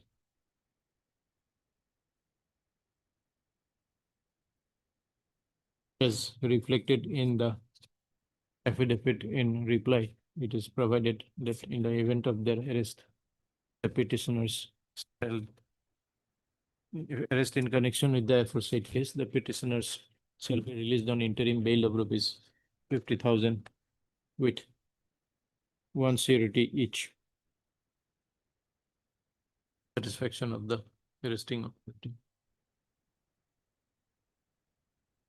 Further provided that the petitioners shall appear before the IO within a period of 10 days from today.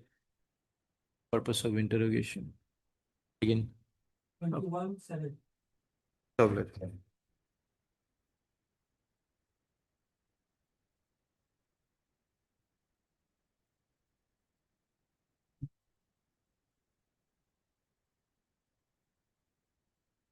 That's it, submitted, Lordship.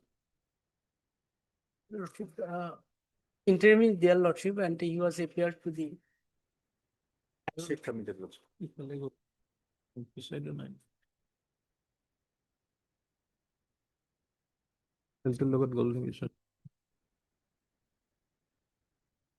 Yes, That's it, submitted, Lordship.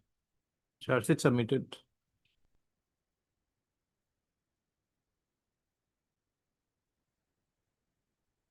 Interim is their lordship and he was a.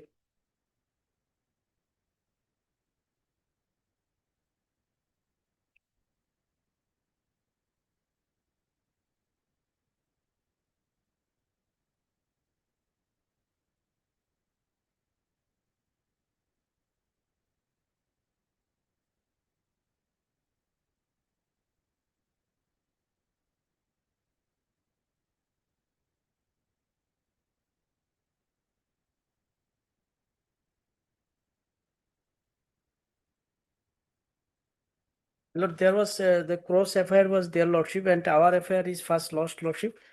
And our FIR is lordship and will find page number 4 lordship, para number 4. Our FIR case number is 98/25 and the informant FIR is 99/25 in same police station lordship. Only they have to lodge the counter blast FIR.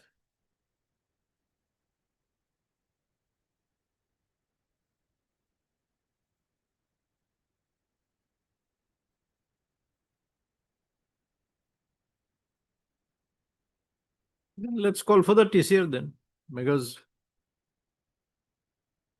he was only granted interim. So without seeing anything more, we cannot confirm it. Or we can ask you to appear there. And only till then we can grant the protection, whichever you prefer. Will have your lordship protection maybe. All right. Third learned counsel for the petitioner. Learned additional PP submits that charge sheet has already been submitted by case number 1145, date 30/11/25. Learned counsel for the petitioner submits that the petitioner shall appear before the learned trial court and apply for bail. Accordingly, the petition stands disposed of with the direction that as and when the petitioner appears before the learned trial court and applies for bail, the same shall be considered as per law. Further directed that the petitioner shall so appear before the learned trial court in a period of 15 days from today. The interim order of pre-arrest bail shall continue for a period of 15 days from today or till the date of appearance of the petitioner before the learned trial court, whichever is earlier. Petition stands disposed of accordingly. Flush. 10/24, same matter, lordship, charge sheet has been submitted. Lordship, after submitting charge sheet, lordship, we have appeared before trial court, lordship, and accordingly, we have also submitted bail bond, lordship. It was accepted. So next date is fixed on 19, lordship. So you have been granted bail by trial court. Trial court. But So this is infractious then. Then only there is a condition, lordship, the trial court is directed to produce the copy of this noble court on the next date, on 19. So lordship, that may be only recorded.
Oh, it was only because of the interim order granted by the High Court that you are allowed to go on interim bail till the next date. Lordship, cooperating with So it. now what has happened? Any Now the charge sheet has been submitted. submitted. So will this dispose of Lordship, in the like the previous? regularly, Lordship. You appear and file regular bail now. Lordship, now the condition is that Lordship, this order is passed by the Chief Judicial Magistrate and the case is of session trialable case. So Lordship, why I am seeking Lordship indulgence because if there is no observation of this noble court that they may be allowed to go on bail, Lordship, there is a apprehension that CJM may Lordship put them. No, that is correct. Yes, only for that reason Lordship and No, it is for the reason that we had called for the case diary. Yes. Now, since it has been searched, we'll have to then call No, for the TCR. We have to decide on merit. We can't simply say that that may they will be granted bail. yes, Lordship. And Lordship may call for the TCR Lordship. For a time that may be protected. Submitted that Learned counsel submitted that charge sheet has been submitted by CS number so and so. Call for the TCR interim order passed earlier to continue till the next date Last, of listing, what has same, 24 also same last. 23, 24. Last. Obliged.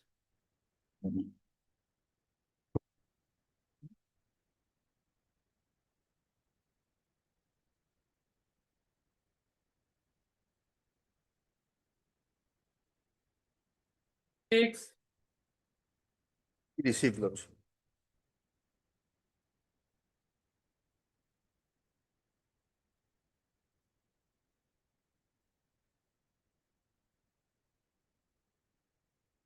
Hey, please, your worship. Yes, Period bill application, my lord.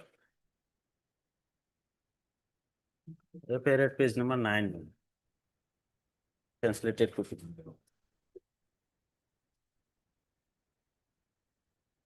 Allegation is that the daughter of the complainant and the petitioner had love affairs, and their marriage was also fixed on 31st December of 2025.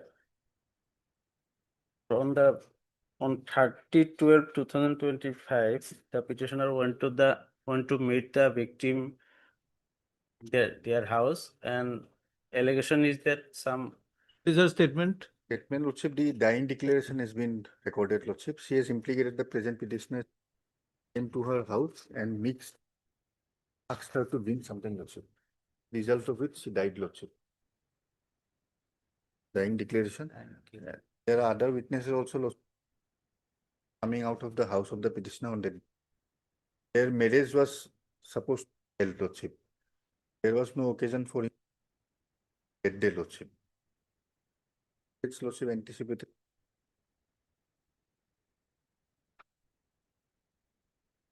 Cause of death also, Lordship, I have flag marked there. She died subsequently. Yes, after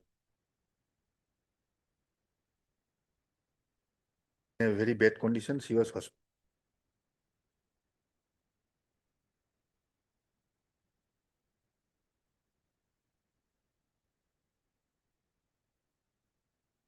Deep. Now it will become, it was earlier 109. Yes. Because, Lordship, the PM report, the toxicological report is not before you.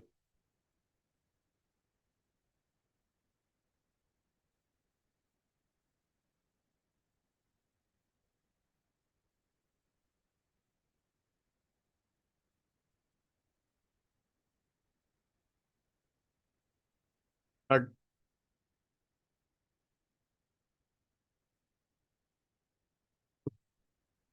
dated 8/4/26. 1, 2, 3. 4. 5. CDS call for has been received. The victim in her dying declaration has fairly implicated the besides that, there is also other material against the petitioner. To the above. Therefore, pre-arrest bail stands rejected. Petition stands dismissed. Send back the CD. Right.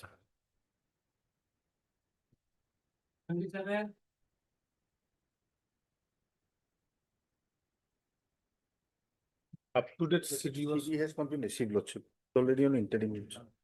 That CD not received. List again after the vacations. Interim order passed earlier to continue. I'm obliged. 28. This is anticipatory bail application, Your Worship. This is a search-sheeted matter wherein I have been shown as an absconder, Your Worship, and NBWA has been issued against me. Your Lordship, in this case, the petitioner has also filed a cross FIR against the other persons. And the injury report I have annexed here it at page 41 to 45, all has been shown as a simple injury. But even then the section 326 and 307 has been registered in connection with this case. Now, another aspect of this case is that since the matter has been registered under 307 and 326, this becomes a sessions tribal where the life imprisonment has been involved herein. And there comes an embargo, Your Lordship, that if he appears before the magistrate, he may be arrested. And in that case also, I have annexed the case 46 to 49, order passed by these coordinate bands. May I read, Your Lordship? Page 48, para 9. It appears that presently the PRC is pending before the court of the Learned Judicial Magistrate First Class Nagaon, and the same being the court of the Learned Judicial Magistrate First Class. Even if the petitioner surrenders before the said court due to the embargo of section 480 clause 121 of the BNSS, he may not be granted bail, and therefore he apprehends that he may be remanded to custody. It appears that the apprehension of the petitioner appears to be genuine apprehension, and embargo of section 481 one of the BNSS are therefore and therefore this anticipatory bail application is disposed of with a direction to the petitioner to appear before the learned magistrate, and the bail has been allowed granted to him. And in another Supreme Court judgment is there, Lordship, in this matter also. In the case of Prahlad Singh Bhati,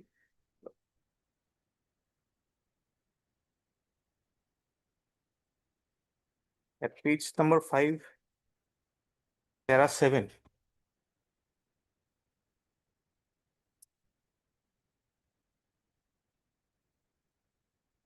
Supreme Court here is also says that the power of the magistrate while dealing with the application for a grant of bail are regulated by the punishment prescribed for the offense in which the bail is sought. Generally speaking, if the punishment prescribed is for imprisonment for life and death penalty, and the offense is exclusively triable by the Court of Sessions, magistrate has no jurisdiction to grant bail unless the matter is covered by the provisions attached to section 437 of the code. The limitations circumscribing the jurisdiction of the magistrate are evident and apparent.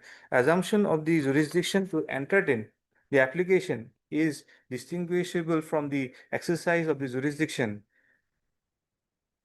Number 8, para, the jurisdiction to grant bail has to be exercised on the basis of well-settled principles having regard to the circumstances of each case and not in an arbitrary manner. While granting the bail, the court has to keep in mind the nature of the accusations, the nature of the evidence in support thereof, the severity of the punishment while conviction will entail, the character, behavior, means, and the standing of the accused, circumstances which are peculiar to the accused, reasonable possibility of securing the presence of the accused at the trial, reasonable apprehension of the witnesses being tampered with, the larger interest of the public or state, and similar other considerations.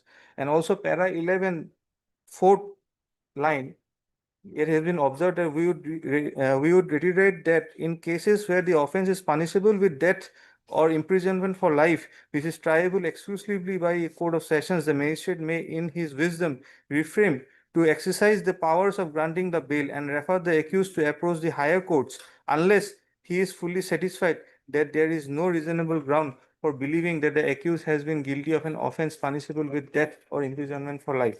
So therefore, Lordship, we're praying for bail before your Lordship so that he can appear before the trial court and he will appear therein and face the trial, Your Lordship. I think it's a case of No, if we grant bail, we have to grant on merits. Yes, Lordship. But the marriage herein, Your Lordship, the injury report I have annexed here is from 41 to 45. It's all simple injury. Whereas the sections involved herein as 326 and 307. It's a case of 2023. The entire investigation, he was not cooperating with the investigation. The Sasit Subdivision 31 324 as a showing him as an absconder, Lordship. And the petitioner sought multiple adjournments since 17/7/2025, Lordship. Last adjournment petition was rejected on and NBW is issued against the petitioner 7/1/26. Now the case is pending for appearance. 18/6/2026 is the next date, Lordship. Tomorrow it is there also, and we are ready to face that time. Not very good, Lordship. Only for this embargo, we have not appeared Yes. before the court because otherwise we will be arrested, Your Lordship. Because it is sessions tribal matter as per the sections involved herein. But the injury that has been shown herein are all simple in nature. Cognizance already taken. Let him appear before the trial court, Your Lordship. The matter will also proceed, Your Lordship. And other accused person will also appear therein. From 23 to 26.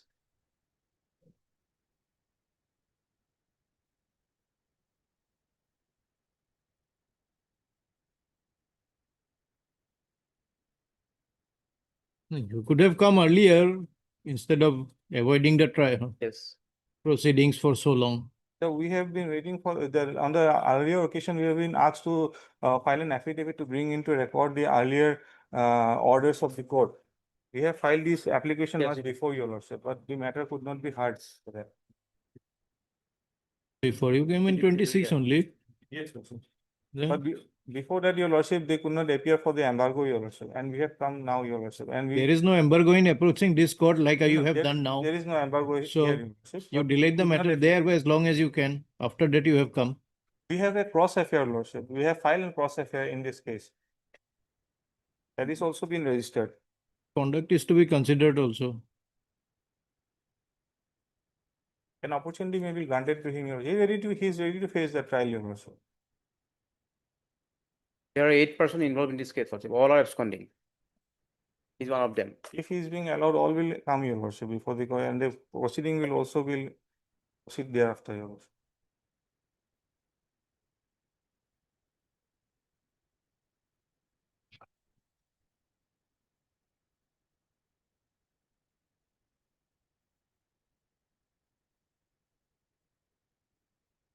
You will see. Earlier also your bail application was rejected by district judge, is it not? After perusal of Yes, city. yes.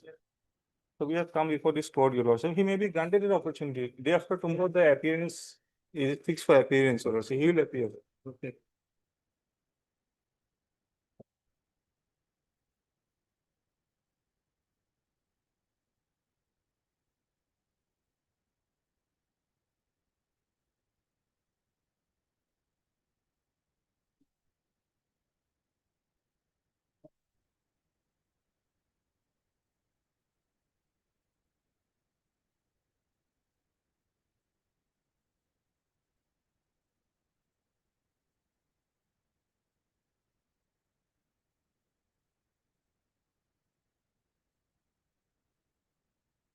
Yes.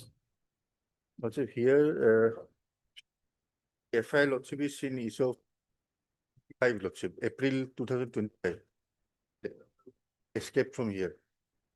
In the meantime, she became pregnant and thereafter she gave birth to a child who was died Lordship thereafter. And she also succumbed Lordship. Dead Lordship now. Lordship, her 183 was recorded before her death, which Lordship will kindly peruse that she has clearly implicated the present petitioner of having committed the offense of rape, Lordship.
Did she die at childbirth? The birth, Lordship. Was in hospital for a long time, Lordship. He gave birth in the hospital, but she was there in the hospital for another 1 month. Had some issues, Lordship. I could not exactly pinpoint, Lordship, but the fact that, Lordship, she was a bit, something was wrong, Lordship. There is also a photograph of the there, Lordship.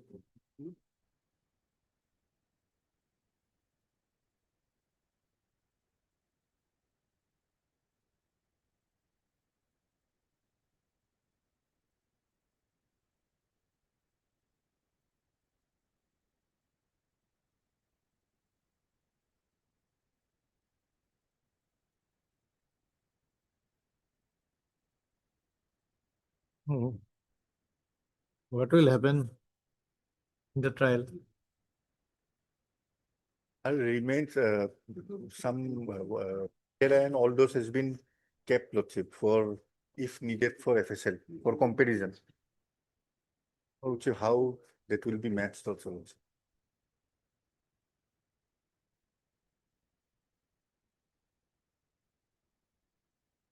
May I interrupt for a moment, Lordship? Just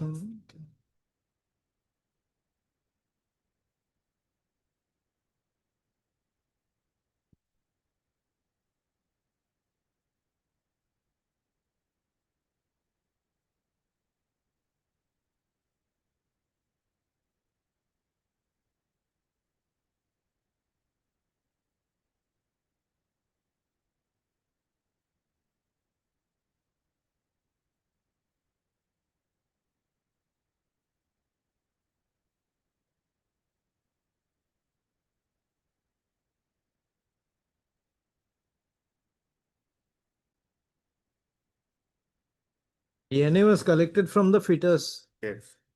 From that, it can be linked to accused if there is compared. Yes. Lordship, allegation is of rape, Lordship. She is of 25 years of age, Lordship. And Lordship, it was detected after 6 months as per the FIR, Lordship. And that too, this was filed by the informant who was the owner of the house where the girl resided, Lordship. And he was a rickshaw puller. He hails from West Bengal, Lordship. He left 1 year back, Lordship. In any case, Lordship, it is a matter of whether it was a rape was committed on her, Lordship. Whether she was a victim of rape. She was 25. After 6 months pregnant, it was detected. She didn't file a FIR, Lordship. The owner of the house did, Lordship, where she lived.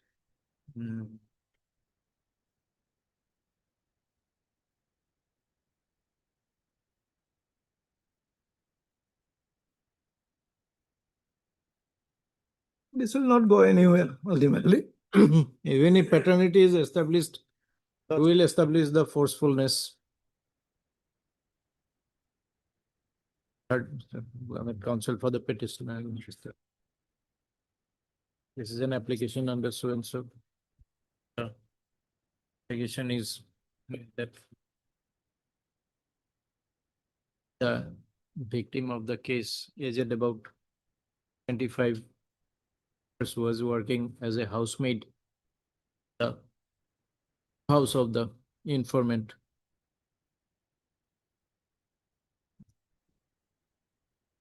Where the accused also used to reside occasionally. Full stop.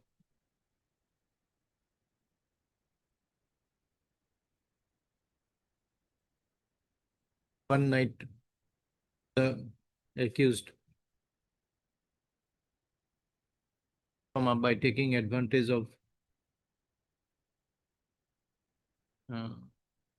electricity failure, dragged the victim into the bathroom and committed forcible sexual intercourse with her. Full stop. However, it was only 6 months thereafter when the victim complained of abdominal pain that she was medically examined, whereupon it was discovered that she was pregnant. And at that time, the victim revealed about the incident of rape.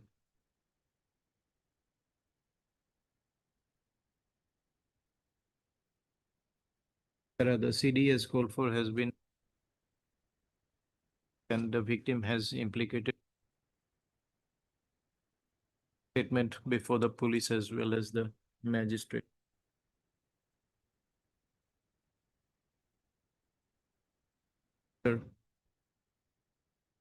Current counsel for the submitted that the victim, alleged victim, a grown-up person, did not report the incident to her employer, and it was only covered. He was medically examined 6 months later.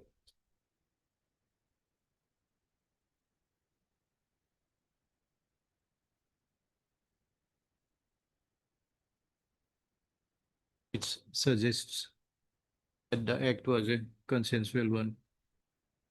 Alleged act, if at all, alleged act, comma, if at all occurred, comma, was a consensual.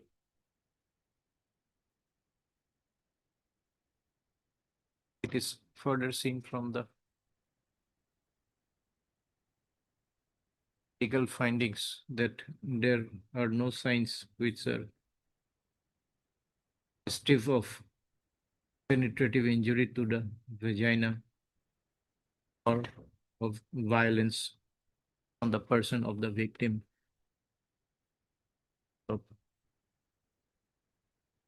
Where the subsequent events are also to be taken note of, which is that after the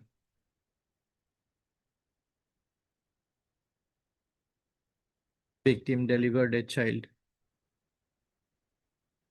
the child expired.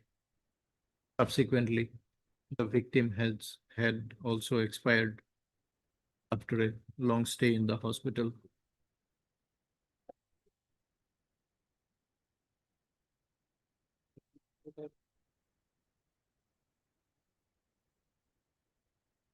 Although the IO has collected the DNA from the fetus that was delivered by the victim, from which it may be possible to establish paternity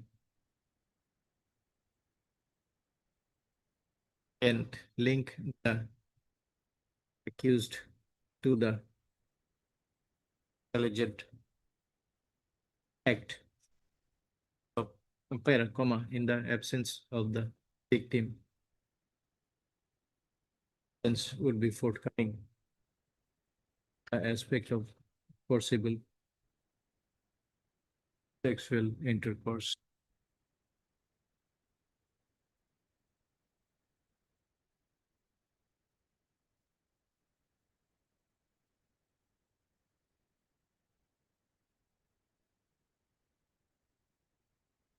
Having regard to the of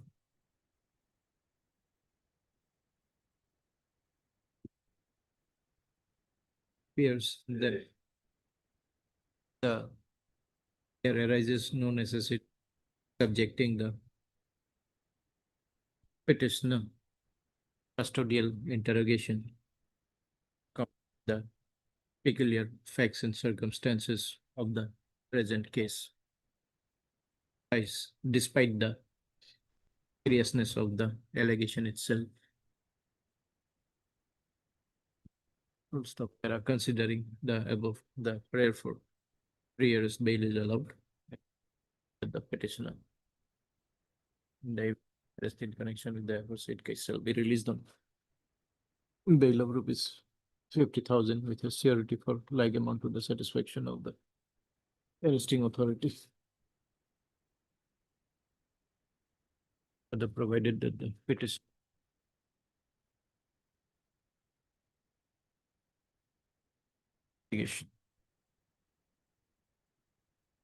Petition stands allowed as above, send back the CD.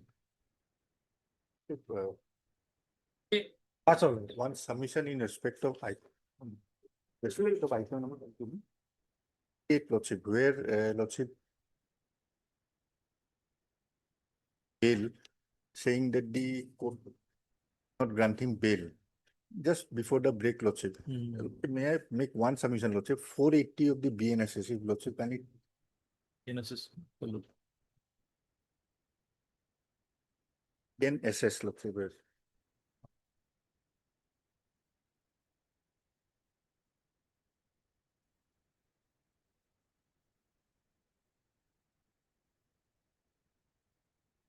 Yes. When bail may be taken in case of non-bailable offences. When any person accused of or suspected of the commission of any non-bailable offence arrested or detained without warrant by an officer in charge of a police station or appears, Lordship. This is or is brought before a court other than the High Court or Court of Session. He may be released on bail if such person shall not be released if there appears reasonable grounds for believing that he has been guilty of an offence punishable with death or imprisonment in life. Here, Lordship, he is accused of attempt to murder, Lordship, only. And 326 is there. That is Lordship. Life. Yes, not life, Lordship. 26 is life.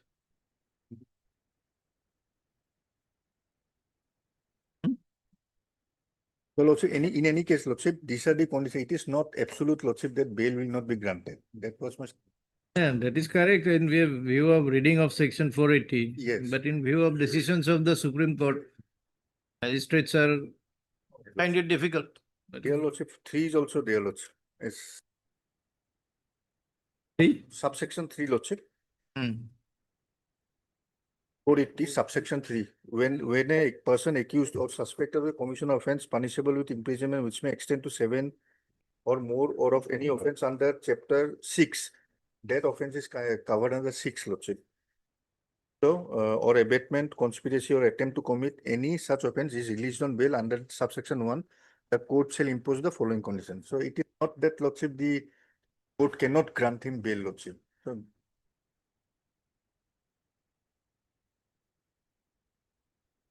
This was all there in 437 also. yes. But despite that, Lordship, that bail will be granted is like bail because of certain decisions, this concept has developed that if it is a sessions tribal case, then magistrate cannot grant bail. That is not the statutory provision. Yes. But it has come by way of certain observations. Allahabad High Court also stated that there is no bar Yes. in granting bail, Lordship. Cannot assume, Lordship, that bail will not be granted.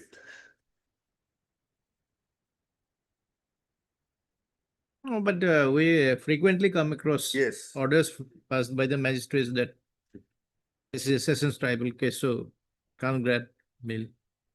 So their apprehension is correct, may not be granted. Anyway.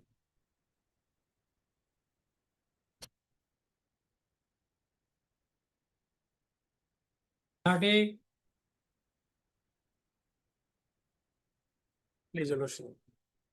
CD and He did PM, not receive, Lordship. second occasion after calling for CD Murder and case PM also. report, Lordship, along with PM report. He did not list again on so and so for production of case diary along with postmortem report.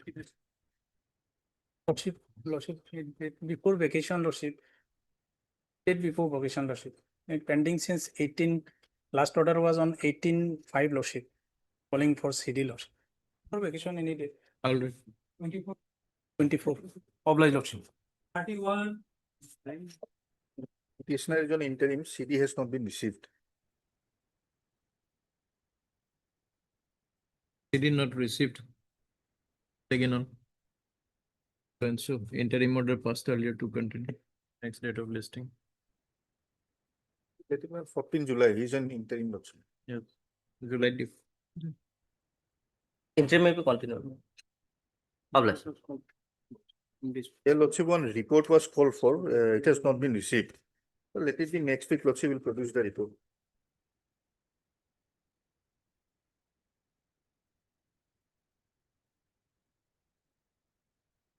Report not received. Placed again on 25th. 5th.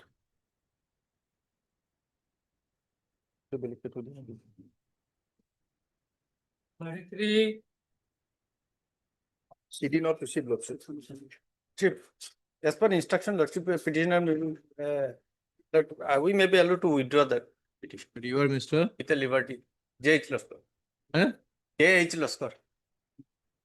Mr. J.H. Laskar, learned counsel for the petitioner, prays for liberty to withdraw the application. Accordingly, petition is withdrawn Liberty may be granted. with liberty. But liberty is not required in bail.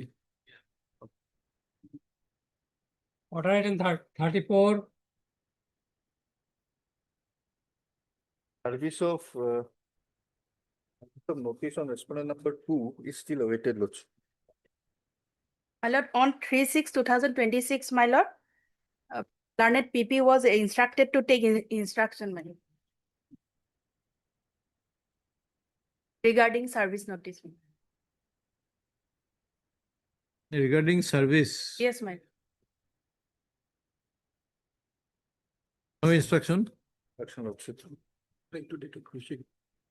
You have to take the instruction. We took the instruction, Lordship. Notices were duly sent by our office, Lordship, but confirmation. But what police station is this? On 18/9/2025, my lord, service was taken, my lord, intent by, that is 11/6/2026, my lord, office note dated.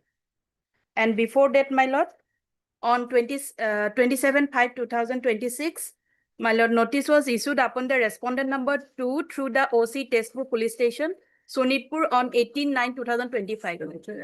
Amicus may be appointed, Lordship. It's a way back, Lordship.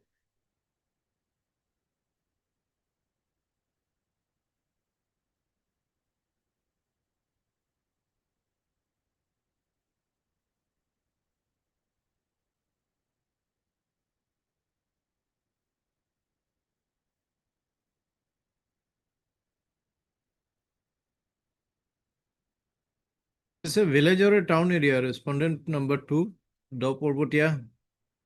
Town area, my lord.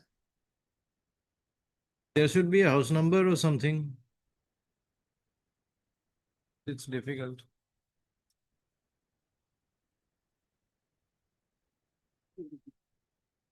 They have affected Dusty also. A neighbor, isn't it?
Learned counsel for PP submits that no, although notices have been sent, he has not received instruction regarding service of notice on the respondent number 2. Which police station? Tezpur. Yes, my lord. The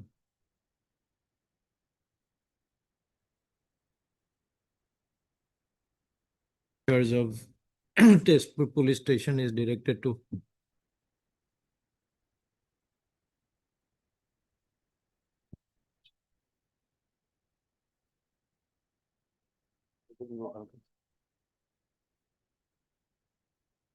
furnish information regarding service of notice upon the respondent number 2 by the next date fixed.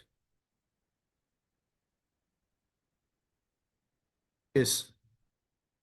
Has not yet been affected as of today. The OC shall take necessary steps towards the same. Full stop. Registry to communicate the order to the concerned OC. List the matter again on. Because no patient did. 22/7. Obligement. Navigated 37/38.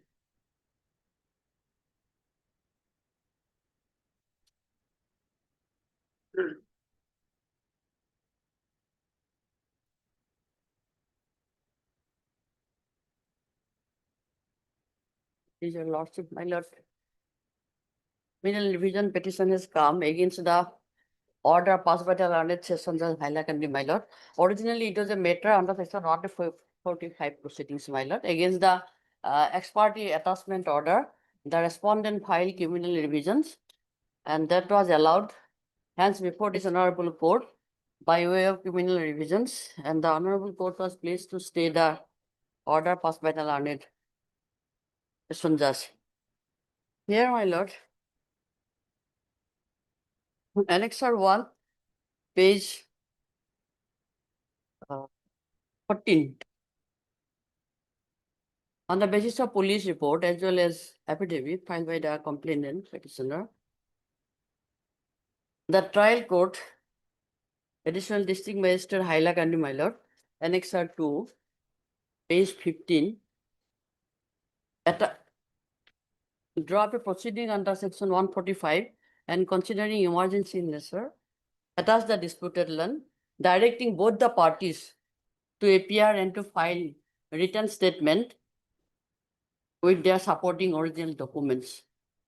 That was an order dated 27/4/22, Annexure 2, page 15.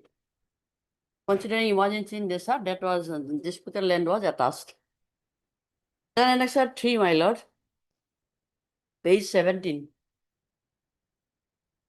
My lord, the respondent filed a petition on 24/5, 2022, negating the ex parte order. In that petition, my lord, he stated that he purchased the land. Actually, it was my original ancestral property, but he filed a petition stating that he purchased the land for registered sale deed, having their dwelling houses, etc. My lord, thereafter, my lord, Annexure 4, page 20. That is very important, my lord. Annexure 4, page 20. May I read the order? Page? Page 20, Annexure 4.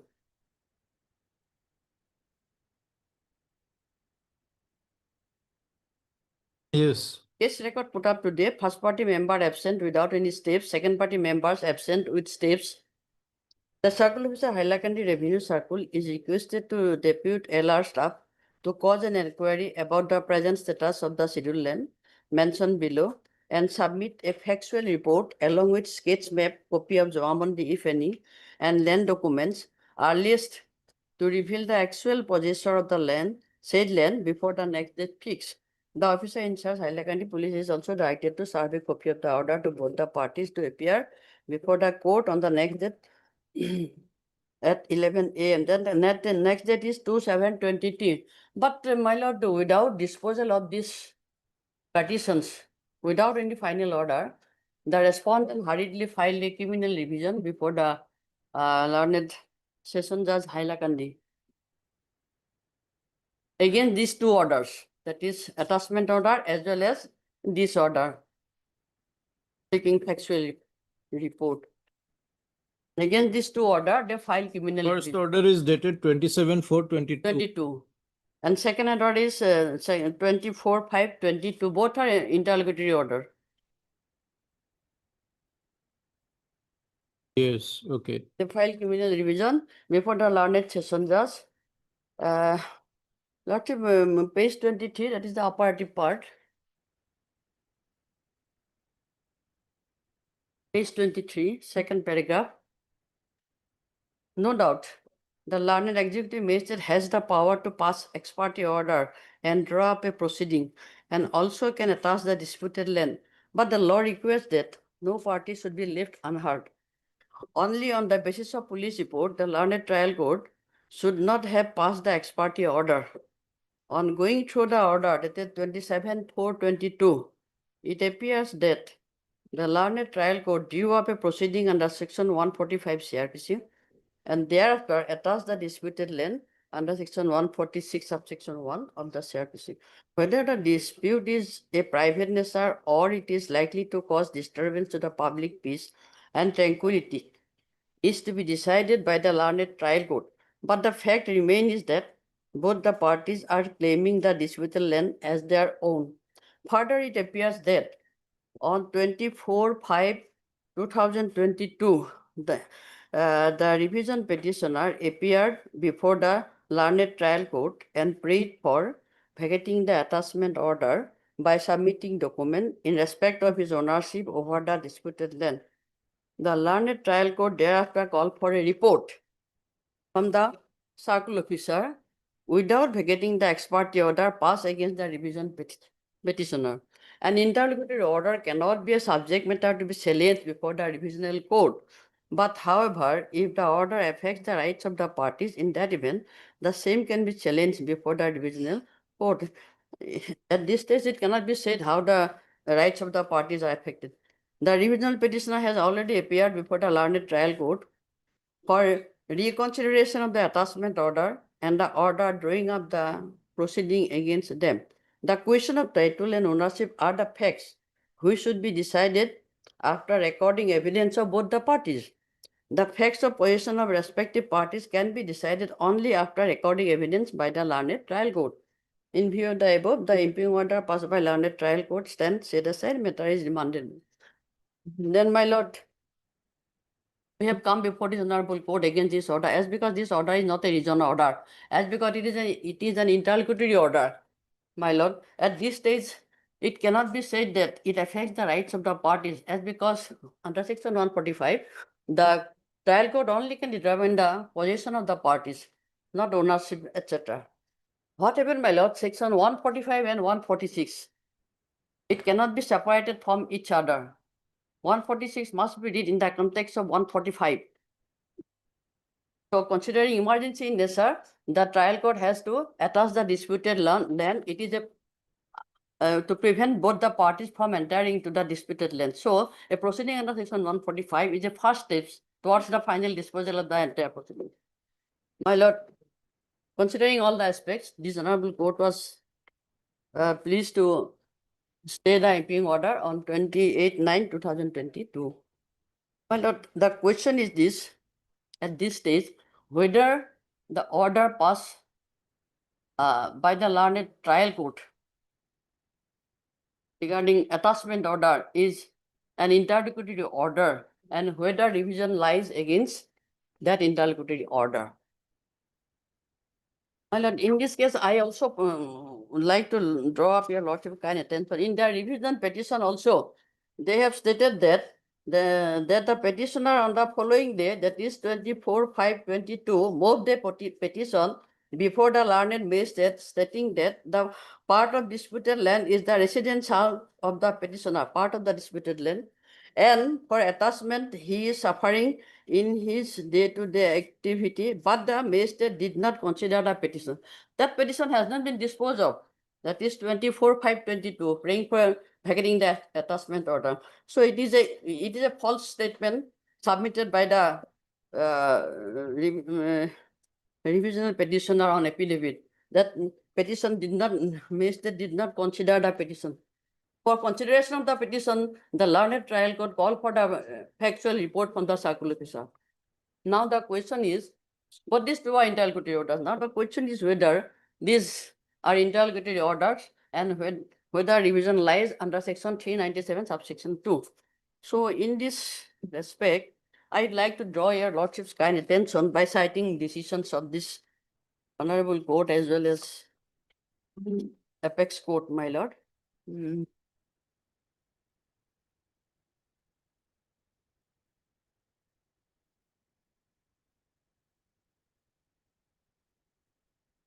Here, my lord, in Indrapuri Primary Cooperative Housing Society Limited versus Bhavani Gogoi, my lord, GLR 1991, volume 1. I will give your lordship the copy.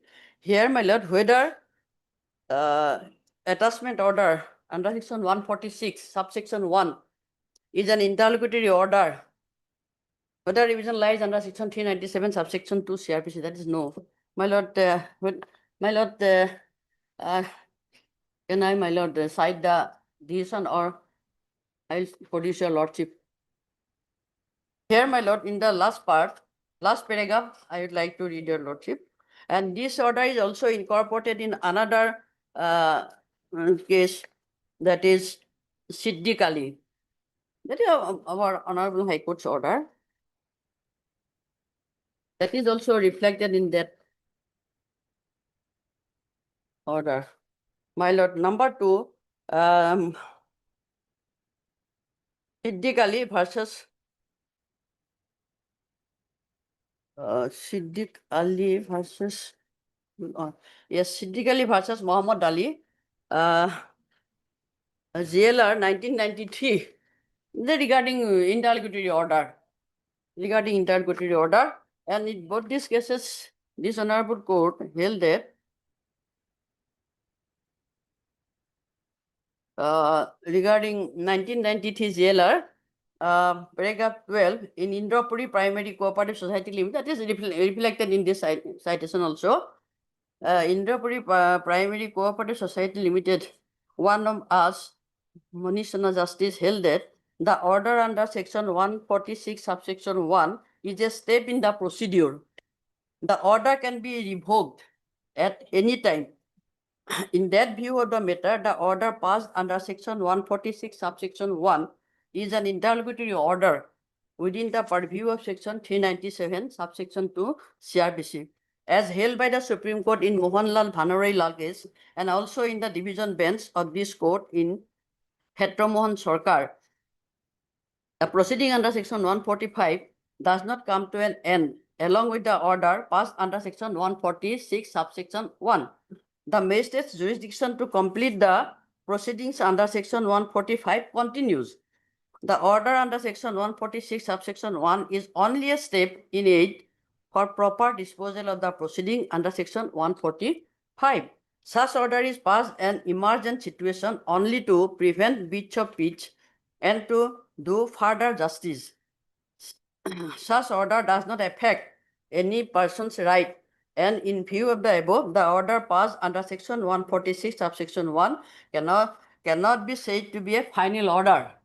It is only an interlocutory order. And more so, there is a recent decision of this Honorable High Court,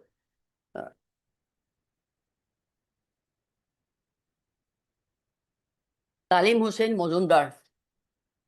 It is CLT 2026, volume 147. Here it is also clearly stated that attachment order passed in case of emergency, it is an interlocutory order and no revision lies under section 397 subsection 2. I just quote one paragraph, paragraph 20 last. Thus, from the materials, I find that it was not clear who was in possession of the disputed land, and secondly, a situation of some emergency vis-a-vis breach of law also exists. Therefore, one can say that the aforementioned condition exists which justifies drawing up a proceeding under section 145 CRPC and attaching the land under section 146 subsection 1 CRPC. That apart, as discussed, The learned revisional court fell into error in entertaining the revision against the order of attachment.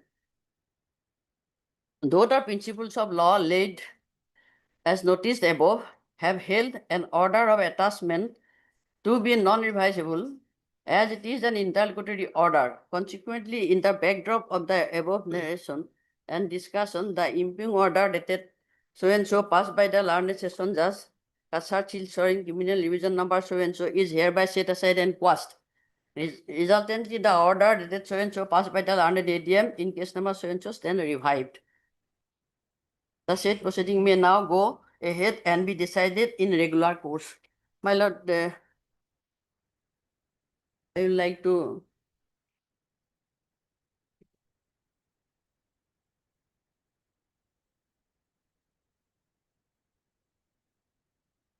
three cases, my lord, for your lordship.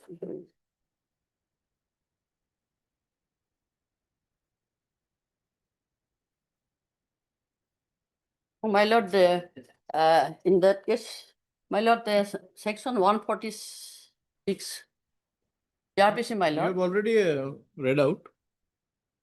postulates three things, my lord, to consider. Number one is when the magistrate consider the case to be one of emergency in nature, number one. Number two, if the magistrate finds that none of the parties was in possession as is referred under section 145 CRPC.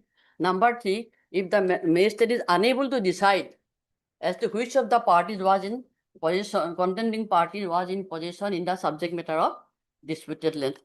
So in emergency, it is obviously the duty of the magistrate to attach the disputed land.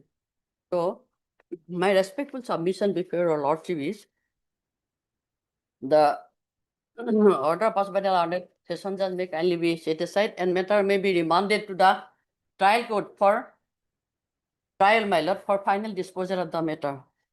This is, my lord, first case. So far the second case is concerned, my lord. Let us hear the other side in the first case. Yes. Then I will argue.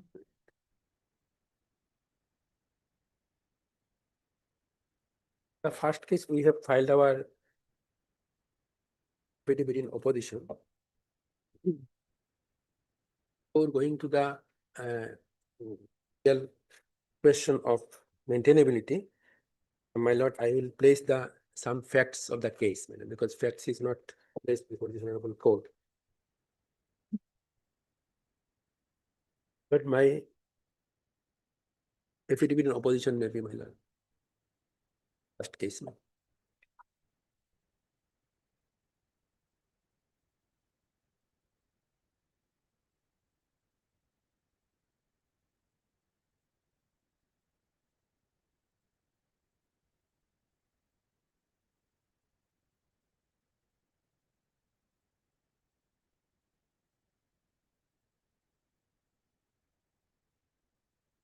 My lord, page number 40, that I am the registered owner of the disputed land, my lord. I, along with my three brothers, had purchased the plot of land, my lord. This is the sale deed. The vernacular is page number 41. I, along with my three brothers, the four of us. No, before that, those are of course questions of merit of the case, but the limited challenge is to the maintainability of the revision. It is required, my lord. My lord, the citation my has placed non-maintainability, but there is an exception. I will place the decisions, my lord, of the Honorable Supreme Court and the full bench judgment of the Allahabad High Court. I will place, my lord.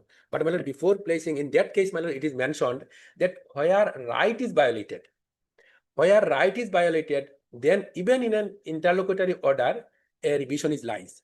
And the Honorable Apex Court and the full bench of the Honorable High Court held, Allahabad High Court held, that when there is a violation of right, it cannot be held as an interlocutory order.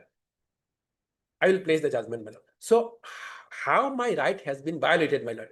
This to be from the fact it will come, my lord. So I may be allowed few minutes, my lord, to place the fact, because without placing the fact, I cannot establish how my right is violated, my lord. So, my lord, I pray your lordship, my lord, I may be granted few minutes, my lord, to this. So this is the, my lord, purchase deed. And out of this 17 cutters of land, our 4 brothers, my lord, partitioned among us, my lord, the land. And I, my lord, have been allotted 4 kata, 7 sotak, 5 gonda of land, my lord. I have, my lord, after partition, my lord, I have the land possession certificate 45, my lord, page number 45. Very important, my lord, these facts, my lord. That will come on merit. My lord, it is for establishing my right, my lord. So, my lord, this page number 45, 41 is the, my lord, my title deed, 45 is the, my lord, possession certificate. This is very important, my lord. I am on the possession, my lord. This is 9/12/2019. The Circle Assistant Settlement Officer, my lord, certified that I am in the possession, my lord.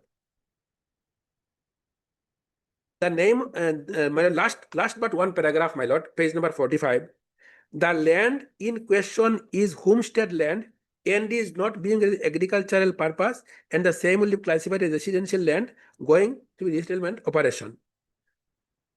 So, my lord, this is the second paragraph, my lord. On inquiry by Lord Patwari, so and so, it was found that out of the above scheduled land measuring 4 kata, 7 sotak, 5 gonda of land is under the possession of Johirul Haq. Here, the respondent is Johirul Haq, my lord. So, this land is my possession. And what happened, my lord? Thereafter, my lord. Second paragraph. You may kindly read the second paragraph. The name of the petitioner is yet to be mutated against the land as the It's a same. question of mutation. It is- Yes. Now we are on As the per question right of that- possession. As the same will that, Maybe as out per right that will interest possession. Okay, you'll under the reply, same- you can reply. I will complete my lord. No, Submission. next part. Then You my lord. omit next part, next paragraph, that's So why it is- I'm pointing out. It is mutation, but possession is confirmed, my lord. Possession is confirmed after sale, my lord. I have been handed over the possession and I am in possession. That is the, my lord, confirmed, my lord. Next, my lord, page number 40, 45, 47, my lord, is the revenue payment receipt, my lord. From 2019, I have been paying the revenue, my lord. And my lord, page number 48, this is the, my lord, permission of my construction, my lord. I have constructed a residential, my lord, Assam type house, my lord, page number 48. It is by the Gao Panchat. This is to certify that Johirul Haq so and so, Assam has been possessing land measuring so and so under Bahadurpur GP, where he intends to construct the RCC dwelling house under the scheme of Apon Ghar. There is a scheme, my lord, of the state government for the salaried employees, the state government employees. Upon God is a scheme for, my lord, housing loan. So, my lord, the petition respondent here is a teacher, my lord, a school teacher. He obtained a housing loan, my lord, 2020, and he constructed, my lord, the residential house. And, my lord, your lordship, come to page number 50, my lord. Very important facts, my lord, that he is residing with his family, with his school-going children, my lord. Page number 50. This is, my lord, the electricity connection, my lord, of 2021. After completing the construction of the house, I am residing there, my lord, with my family. This is the electricity connection, my lord. Next, my lord, the housing loan, my lord, the State Bank of India sanctioned housing loan, page number 51 of 22, my lord. Yes. Then, my lord, this is the fact, my lord. This is the short fact, my lord, which proves that I am in possession, and I am in possession that is not disputed, that is apparent on their, my lord, petition. It is admitted that I am in possession, though in other aspect. Not admitted. Admitted that I am their tenant. They have made up a story that I am their tenant, so it is admitted that I am residing there by paying rent. So, my lord, I will go to that aspect, my lord. Next, my lord, page number 52 is their application before the district magistrate, my lord. 145 application. What is there, my lord?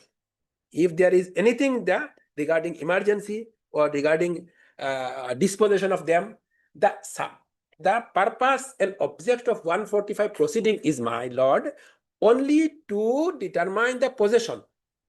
No, right? Who is on the possession on the date of filing the petition, or before 2 months of filing the police report, my lord. That is, I will go to the provision, my lord. So at that moment, who was in possession? where it is admitted, my lord. I will read, my lord, page number 53, my lord. It is very important, my lord. It is not annexed in the revision petition, my lord. Surprisingly, it is concealed, my lord. Page number 53. The first party is lawful owner of possessor of the schedule below mentioned land by right of inheritance. The petitioner earthfilled the easternmost part of the schedule below mentioned land, which is touched with PWD road for purpose of construction of soap house nearest to the PWD road in north and south, and the middle of schedule below mentioned dwelling houses and go down.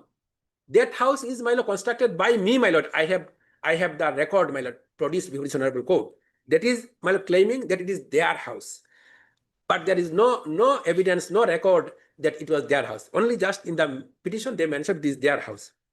The second part is orally entered into an agreement. This is very important, my lord, regarding possession. How they have admitted my possession, though it is for the sake of argument, I will admit that as a tenant for the sake of argument, but not, my lord, admitted in fact, my lord.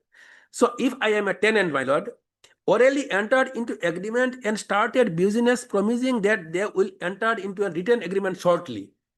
However, all the second parties, although first times give regularly monthly rent of rupees 800 per term, per room, per monthly rupees 2000 for go down. But from some days, second parties elapsed giving dates after dates and now totally refuse to give monthly rent. So I am a defaulter. As their case, I am a defaulter tenant. So whether in that case 145 proceeding lies, your lordship, I will get to that statement. Moreover, first party when intend to make extension of soap houses as well as go down room on 28/3/22 and earth filled into the western part of the schedule below mentioned land, then all the second parties raised their strong objection trying to dispossess. Objection only, my lord. Where there is the, my lord, emergency situation, where there is the question of, this is very important, my lord, that we are trying to dispossess them, my lord. No ingredient of section 145 or 146, my lord. In the prima facie, the petition itself, my lord, very important, my lord, that may be noted, my lord. Then the second part is raised their strong objection. I have raised that they should not earth fill the land. Dispossess the first party from the schedule below mentioned land with malafide intention to grabbing the first party schedule below mentioned land. We have the intention to grab land, for which there is a, my lord, special act, my lord, Assam Land Grabbing Prohibition Act. If I am trying to grab the land, there is a special enactment, my lord. There is a special tribunal, my lord, for land grabbers. So I am trying to grab their land.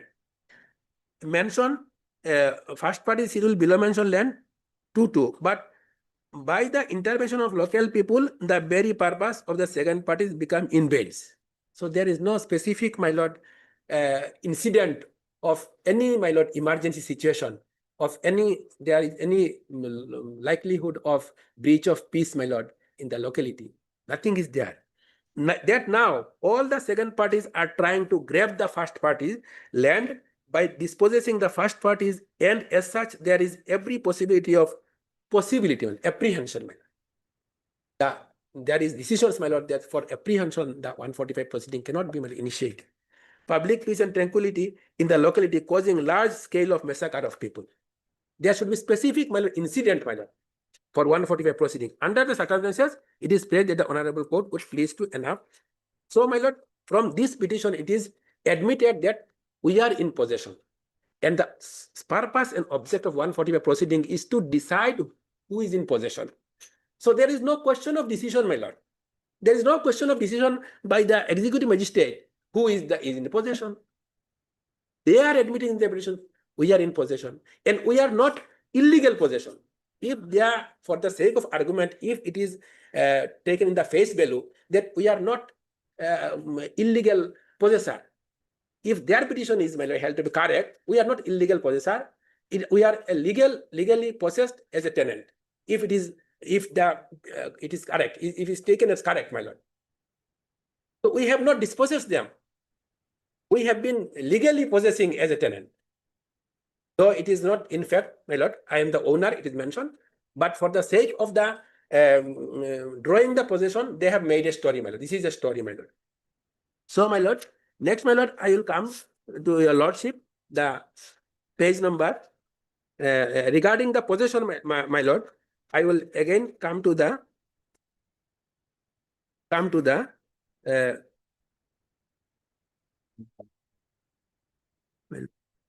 this is a petition for after filing this petition, when the executive magistrate issued notice, my lord, for submitting the written statement for document.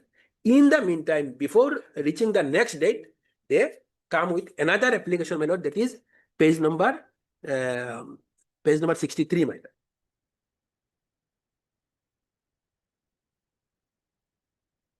For attachment. What happened during this, my lord? Whether there is, as per law, whether there is ingredient of attachment, what emergency situation, my lord, after the 145 proceeding, page number 63, my lord. May I read, my lord? This is the petition under 146(1).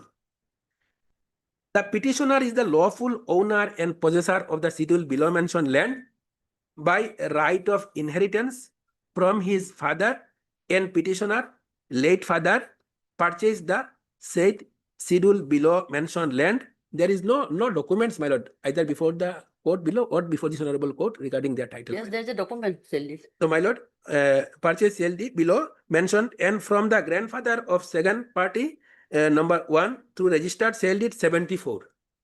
Deed number so and so. Since then, petitioner side was enjoying with full knowledge acquisitions, the petitioner made some rooms into the scheduled suite land where second parties were entered as rentee. That is my tenants, my lord, with oral agreement paying monthly rent. However, when first party intends to earthfield, the same story, my lord, that is in the 145 proceedings, my lord. Nothing. What happened, my lord? For the attachment petition, what circumstances changed, my lord, from the first 145 proceeding? Nothing, my lord, happened for emergency. 146(1), my lord. My senior counsel already, my lord, held that the three situations should be there. Number 1 is emergency. Number 2, emergency situation. Number 2, if the court failed to decide who is in possession, and if no one is possession. These three conditions. There is no emergency, and there is nothing that the magistrate to decide who was in possession, because it is admitted that we are in possession in the petition itself.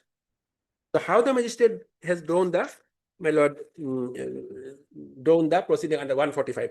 Now, your lordship, after issuing notice by this honorable court, my lord, this page number 67 is a title suit. My lord. I will draw your lordship's attention to the title suit, page number 67, my lord. By the That was withdrawn. That is maybe, my lord, withdrawn, but it is on record. What was the prayer? Again, it is admitted that we are in possession. They have prayed for recovery of possession. Page number 67 is the my lord plaint.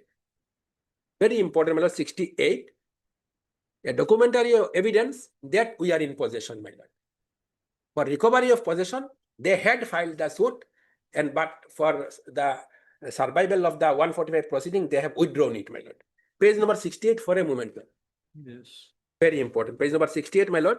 The second paragraph. This is a suit for declaration of right, title, and interest of the plaintiff in the suit scheduled land and recovery of first possession. So, my lord, they have prayed for recovery of first possession, my lord. We are in possession, my lord. From 2016, my lord. As per record, my lord, after purchasing, we have possessing, recovery of possession, evicting the defendants and their men, agents, servant, etc. from the suit scheduled land, demolishing their construction. Very important, my lord. In the petition, they claimed that it was their house and we are a tenant. Here in that suit mentioned that our construction should be demolished, my lord, and we should be evicted. Our construction and granting permanent necessary injunction against that defendants. So, my lord, this was the title suit, and In the title suit, my lord, the same story has been, my lord, repeated regarding tenancy, page number 70, paragraph number 6. Same, my lord, it is admitted, page number 70, paragraph number 6, the second paragraph, that we are the tenants and we fail to pay the, my lord, rent. So we are defaulter. So whether for evicting a defaulter, my lord, 145 proceeding lies, my lord. If I am a tenant, I am a defaulter, there is a specific, my lord, civil suit is there. Civil proceeding is there for eviction of the tenant, my lord. Under the Rent Control Act is there, my lord. So, my lord, all these, my lord, this is the title suit, though it is subsequently, my lord, withdrawn. And next, my lord, is the withdrawn, the title suit. I have annexed the order sheet. They have kept it, my lord, defective without filing the deficit court fee. They kept it for the several days as pending, and subsequently they have withdrawn, my lord. So this is the fact of the case, my lord. And now, your lordship, what is since there is no emergency situation, my senior counsel has already read over the my lord, the order where attachment is passed. Only the word emergency is not sufficient, man. The word emergency should be backed by some incidents. What incidents, what situation has arisen, my lord? And my in the my lord order, it is mentioned that on receipt of police report. Now, what is the report, my lord? Page number 14. This is the police report, my lord, page number 14. There is nothing mentioned about the emergency, my lord, about any incident, my lord, what happened, my lord. Page number 14 is the police report, my lord. The police report is that the brief of the cases that have been locally inquired about the facts of the petition and found, page number 14 I am reading, there is a land dispute in between both parties. Both the parties are very disparate in danger in nature. Only this sentence, my lord. Only this sentence is there. Both the parties disparate in nature.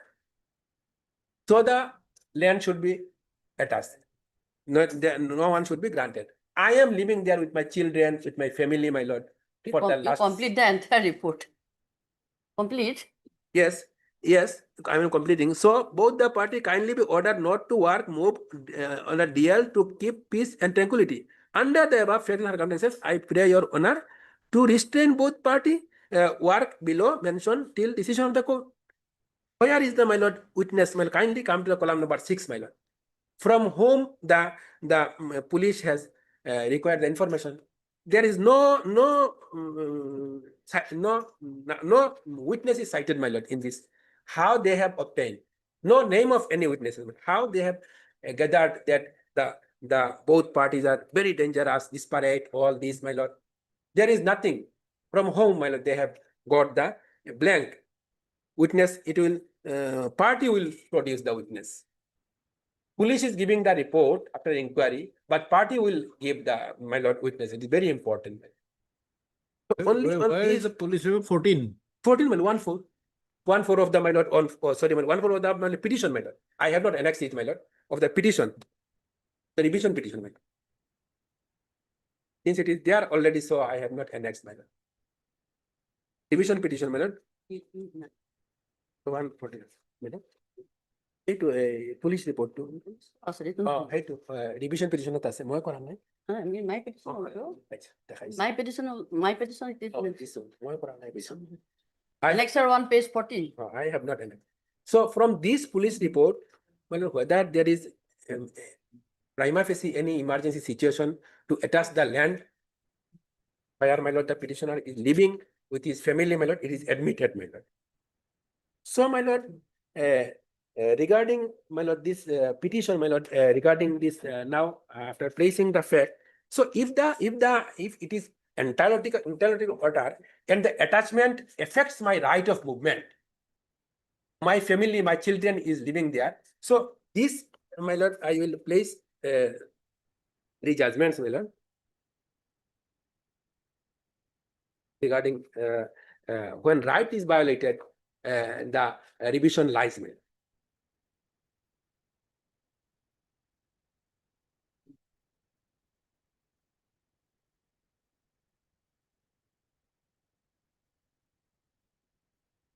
In the first case is a Allahabad High Court case, which is based on a full bench judgment of that my lord. Paragraph number 6, my lord. This is a citation 2017-124 ALR 398. 2017-124 ALR 398 Indra Mohan Gautam versus State of Uttar Pradesh. So may I read paragraph number 6? This is a case of 145 proceeding, 146, 1 attachment, revision, all that, my lord. May I read the paragraph number 6? Of? My lord? Of? Paragraph 6 of Indra Mohan, my lord. Allahabad. Allahabad High Court. Allahabad, my lord. I read, my lord. It is settled principle of law. Your lordship got it. Page number Yes. 3. Your paragraph number 6. It is settled principle of law. Your lordship got it. Paragraph 6.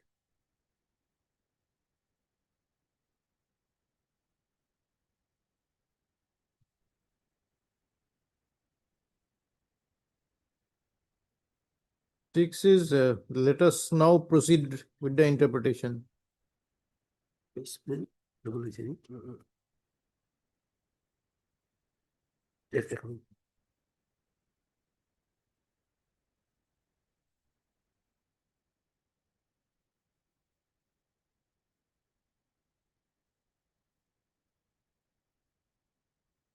May I find out the paragraph? I think it is current version. It is 10. May I specify? Paragraph, whatever is. Indra Mohan, Allahabad High Court. You have given two of them, or what? Allahabad High Court, my lord. Indra Mohan. This is the other one. Indra Mohan Gautam, my lord. This means we're together. Paragraph, Yes. paragraph It's 6. settled principle of law, yes. Paragraph, it is settled principle of law. Yes, it is settled principle of law that title of a property may only be decided by the competent civil courts. Yes. And under the provision of section 145, 146 CRPC 73, the executive magistrate may take action in respect of a dispute only about actual possession over the property, where there is apprehension, breach of peace due to above dispute. Prior to 2011, in a number of cases, it was held that in order of attachment under section 146(1) CRPC is an interlocutory order against which revision is not maintainable under the provision of section 397 CRPC 1973. However, in due course of time, the matter of maintainability of revision was referred to full bench, and the full bench of this court in the case of Munna Singh versus so-and-so, State of UP 2011-9, edition 98 held that an order of attachment under section 146(1) CRPC 1970 is an order of movement which has effect on the right of the party in possession, cannot therefore be said to be mere interlocutory order so as to bar revisional jurisdiction of High Court. Invoking of the emergency power under section 146(1) CRPC 73 is dependent on satisfaction of magistrate when none of the parties in possession, very important manner, or magistrate is unable to decide which of the parties was in possession. Exercise of emergency power can be resorted to. Where right of parties affected, that is not an interlocutory order of attachment and depends upon facts of each particular case. Order under section 145, 141, 46(1) are not very circumstance order simpliciter. Therefore, a revision would be maintainable depending on the facts involved in each case. In view of the law laid down by the full bench of this court, the contention of adhere that impugned order is an interlocutory order and revision against the same is not maintainable, may not be accepted, and the revision may not be dismissed as not maintainable. In view of the case law of full bench, the judgment passed by in the case of Yaqub Ali so-and-so single judge, Rajasthan High Court has no force. Now, my lord, may I read paragraph number 11, my lord. Paragraph number 11, my lord. May I read, my lord? Yes. Simply, section 146(1) CRPC provides that a magistrate at any time after making order under section so and so, if considers the case of emergency or if he decides that none of the parties was in possession or he is unable to satisfy himself as to which of them was there in such possession of the subject of dispute, he may attach the subject of dispute until a competent court has determined the right of the parties thereto with regard to person entitled to the possession thereof. In the impugned order so and so, the magistrate has not mentioned that there is a case of emergency for issuance of order of attachment, else there will be a breach of peace, and in absence of any emergency, mere contention of one party about the apprehension of breach of peace. This is the case, instant case, there is apprehension only, may not be sufficient for issuance of order of attachment under section 146(1). In the case of Ashok Kumar or so, the apex court held that mere apprehension, this is the apex court decision, my lord, in Ashok Kumar case, mere apprehension of breach of peace does not constitute the case of emergency. Before passing of order of the attachment, the magistrate must be satisfied from materials on record about the existence of situation of emergency and must explain the circumstance on the date considered it to be case of emergency. Nothing is there in the order, my lord. If after inquiry under section 145, magistrate is of the opinion that none of the parties was in actual possession, this is not the case, my lord, our case, of the subject of dispute at the time of passing an order under section 141 or unable to decide which of the party was in possession, only then he may attach subject of dispute. So if the two conditions is satisfied, my lord, the Honorable Apex Court held that only the emergency provision can be invoked. This is the, my lord, finding of the Honorable Apex Court. Here, this is not a case, my lord, where the learned magistrate failed to determine which party is in possession, and the two condition is not there, my lord, because it is admitted that, my lord, we are in possession, my lord. In the application itself, my lord, both the application, the 145 application, 146(1) application, both the application, it is admitted, my lord, for the sake of argument, that we are tenant. That admitted that we are tenant and we are in possession. So this is not a case of, my lord, attachment under section 146(1). Now, my lord, I will read the Apex Court judgment, my lord, regarding this interlocutory. This is AIR 1977 SC 2185, Amarnath and others versus State of Haryana and others. Amarnath's case, my lord. This is AR 1977. AIR.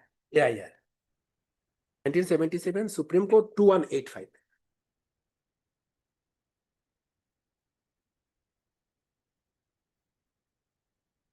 Here, my lord, the paragraph is same. Paragraph number 6, my lord. Your lordship got it, man. Amarnath case. Amarnath versus State of Haryana.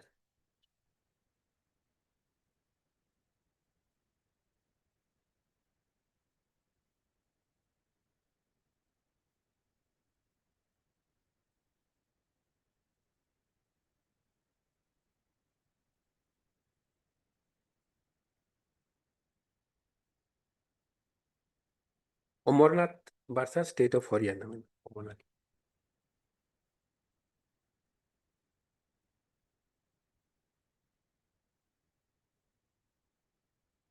State of Haryana.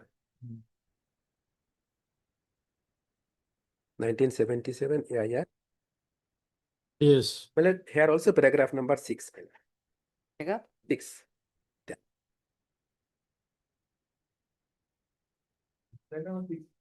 Let us now proceed, my lord.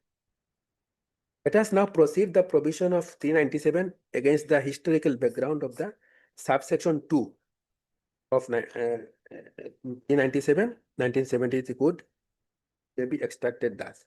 The power of the revision conferred by section 1(2) shall not be exercised. Interlocutory order passed in the appeal, inquiry, trial, or other proceeding. The main question which falls for determination in the appeal is as to what is connotation of the term interlocutory order. As appearing in subsection 2 of section 397, which bars any revision of such order by the High Court, the term interlocutory order is a term well-known legal significance and does not present any serious difficulty. It has been used in various statutes, including the Code of Civil Procedure, letters patent of the High Court, and other like statutes. In Webster's New World Dictionary, interlocutory has been defined as an order other than final decision. Decided cases have laid down that interlocutory order to be appealable must be those which decide the rights and liabilities of the parties concerning a particular aspect. It seems to us that the term interlocutory order in section 392 of the 1973 code has been used in a restricted sense and not in a broad or artistic sense. It merely denotes order of a purely interim or temporary nature which do not decide or touch the important rights or the liabilities of the parties. So it is interlocutory if it is not affect the rights or liabilities of the parties. It is held party. Any order which substantially affects the right of the accused or decides certain rights of the parties cannot be said to be an interlocutory order, so as to bar a revision to the High Court against that order, because that would be against the very object which formed the basis of the insertion of the particular provision of section 397 of 73 code. Thus, for instance, order summoning witnesses, adjourning cases, passing order for bail, calling for reports, and such other steps in aid of the pending proceedings may no doubt amount to interlocutory orders. So such orders are interlocutory orders, against which no revision would lie under section 397(2) of the 1973 code. But orders which are matters of moment and which affects or adjudicate the right of the accused or a particular aspect of the trial cannot be said to be an interlocutory order so as to outside the purview of the revisional jurisdiction of the High Court. So here, the attachment order restricted my movement from my house, residential house. So it affects my right. Now may I read the paragraph number 10, one paragraph. Next paragraph number 10. Applying the aforesaid test, let us now see whether the order impugned in the instant case can be said to be interlocutory order held by the High Court. In the first place, so far as the appellant is concerned, police had submitted a final report. In this case, a final report was submitted, and on the application of the complainant, my lord, the summons This has no application to your case. Yes, my lord. That was the case. Summons was issued. Yes, my lord. The principle, the ratio is that, my lord, that if the right is affected, then That is already there in paragraph 6. yes, So yes, you my have lord. to go to paragraph Now, my lord, another case, my lord, is also Honorable Apex Court judgment. It is, my lord, in this case of 2013 7 SCC 789, Mohit alias Sonu, and another case. Here, paragraph number 25, 27, and 34, my lord, 3 paragraphs is there.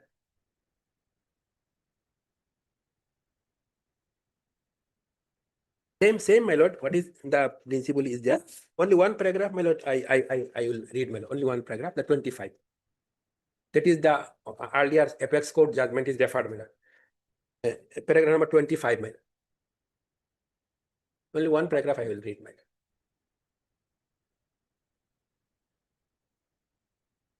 lord. In the light of the ratio, my lord, the lordship got it. In the light of the ratio laid down by this court referred to herein above, we are of the considered opinion that the order passed by the court refusing to issue summons on the application filed by the complainant under section 319 cannot be held to be an interlocutory order within the meaning of subsection 2 of section 397 CRPC. Admittedly, in the instant case, before the trial court, the complainant application under 319 was rejected for the second time, holding that there was no sufficient evidence against the appellant to proceed against them by issuing summons. In this case, my lord, the under section 319, the accused persons which were dropped from the charge sheet, the application was filed by the complainant to issue summons against them, my lord. That application was rejected, my lord. The said order passed by the trial court decides the right and liabilities of the appellants in respect of their involvement in the case, as held by this court in the Amarnath case, an order which substantially affects the rights of the accused or decides certain rights of the parties cannot be said to be an interlocutory order so as to bar the revision to the High Court against that order of complainant. So, my lord, the Amarnath is referred, my lord. So, in that case, the Honorable Apex Court held that if the summon is issued, then the right of the accused will be violated. So, it is not an interlocutory order because the accused will have to face the trial, my lord. That was the my lord mentioned in this citations, my lord. Paragraph 27 and 34 is also there, my lord. But my lord, it is same thing is repeated, my lord, regarding the that revision lies against the interlocutory order and some fact and circumstance is the case. So this is the, my lord, my reply to my senior counsel's submission regarding the maintainability of the revision, my lord. Now, my lord, regarding the attachment, my lord, also covers by some of the decisions, my lord, and I will place regarding, my lord, attachment and the reply of the revision. I have already, my lord, my submission is given. So there is no ingredient of attachment. I have already submitted, my lord. These citations also covered when attachment order can be passed. Both the my lord questions regarding maintainability revision and the order passed under the 141 both covers for these decisions. So, my lord, my learned friend. Yes. If required, I will. So I may be allowed to reply the same, my lord.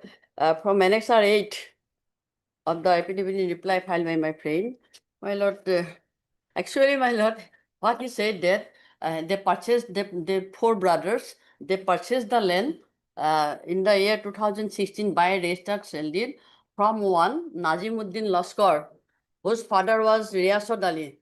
My lord, my predecessor, my lord, purchased the entire land from Riyasad Ali. There is nothing to be sold by his son, my lord. The scheduled land is 1 bigha, 1 bigha 14 shatak, 14 kotha 6 shataks. So out of that, they said that it's not admitted.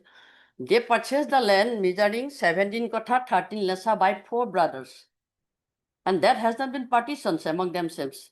He said that 4 kotha is his share of land. My lord, my father purchased the entire land from one Riyasad Ali, entire land.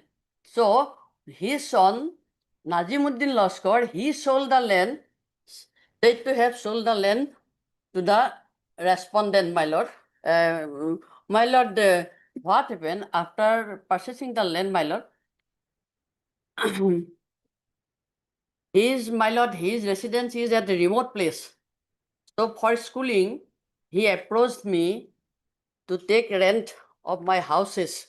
On the eastern side of the PW route, I constructed 6 Assam type house, which I have already pointed out, and I let him and his brother.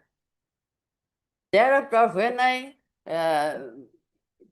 tried to develop the western side towards PW route, they obstructed me, and they said that it is their purchase land. So they tried to dispose that land, and for which I have to file these petitions. All lands are under my possession. For schooling, they are living in my rented house. And my lord, secretly they purchased the land in the year 2016, whereas my predecessor purchased the land in the year 1974 and 81 through two sale deeds. That is available. That will come in evidence. Now the question is, and in my petition under section 146 subsection 1 for attachment, I have clearly stated regarding this sale deed also, which he has attached annex as annexer 8. Well, I could not produce all these petition as because I had to hurriedly file this petition to save the limitations, as because the conducting lawyer of the trial court, the documents were under his possession. That's why some of the documents I could not file immediately with my petitions, and that is a matter of record. That will be available. And regarding ownership, title, etc., my lord, that will come in evidence, my lord. Now, at this stage, it affects the rights of the parties, ownership, etc. That does not come. And more so, it is an interlocutory order of attachment that can be vacated at any stage. When the trying magistrate is satisfied All that, right, you have already submitted on deadline. yes, madam, at any stage. And moreover, particularly, madam, Annexer 4, page 20, for vacating the ex parte order, they filed a petition. And the magistrate called for the factual report from the circle officer regarding testament, jamabandi, etc. to prove the fact of possession. But without waiting the disposal of that particular petition, they hurriedly filed a revision petition, suppressing all these things. Now, my lord, the question is this. And my learned friend earlier produced a decision, that is Shafiq Ali. Earlier, there was a hearing, he produced a decision of this honorable court. Here it is said that I will produce your lordship if it is not already available in the record. Here, my lord, it is said that it is not an where interlocutory 146 subsection 1 is interlocutory and where it is stated to be not. That is clearly stated in this citations. And in Dalim Hussain Muzumdar case also it is mentioned, my lord. And here will two things. One, the petitioner filed a petition under section 144 as because he purchased the land, constructed houses, investing huge money, RCC house consisting of 3 rooms, having 2-storied building. So the second party tried to dispossess. That's why he initiated proceeding under section 144. And the trial court, it is a case of Tripura. The trial court, my lord, prohibiting entry of both the parties, and second party from entering into the disputed land, as because he has already invested and constructed houses. Thereafter, what happened? Directing the second party to file written statement and objection, if any. Thereafter, after 2 or 3 months, my lord, without submitting objections, what did the second party? The second party filed another complaint petition stating that the first party tried to dispossess the second party from the disputed land. So the trial court, without hearing the first party, as because once it was held that the first party was in possession at the time of issuing prohibitory order, without giving opportunity to the petitioner, attached the disputed land. So he approached the honorable court, and the honorable court said that no, it is not an interlocutory order, as because first, when the magistrate formed an opinion that the first party was in possession, then in second case, how he passed an ex parte attachment order. This is citation, my lord. I would like to produce. If you rely on it, you give it. It is up to him whether he gives it or not. No, well, no, here it is clearly stated when 397 subsection 2 interlocutory order lies or when does not lie. Yes. That is also available in the real show.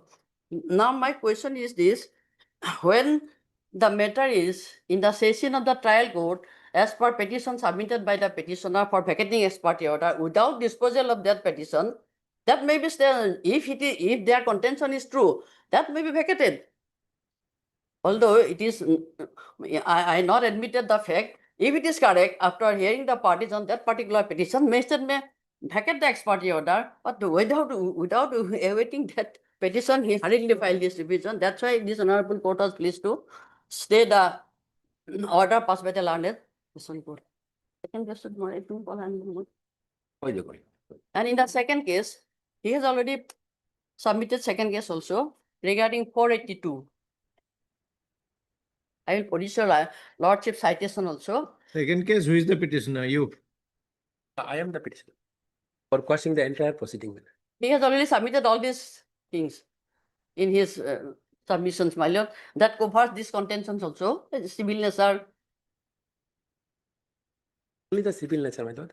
In the quashing petition, the only and main ground is that, my lord, there is no dispute regarding possession, my lord. That is the only ground. How he could say? Since it is a abuse of the process of the court. Why abuse the process of the court, my lord? Because I have already submitted that the conditions He nowhere mentioned about abuse of the process of the court in the petition itself. 482 is normally quashing of the proceeding. I have in my ground is mentioned that, my lord, the already there is no dispute is not regarding possession.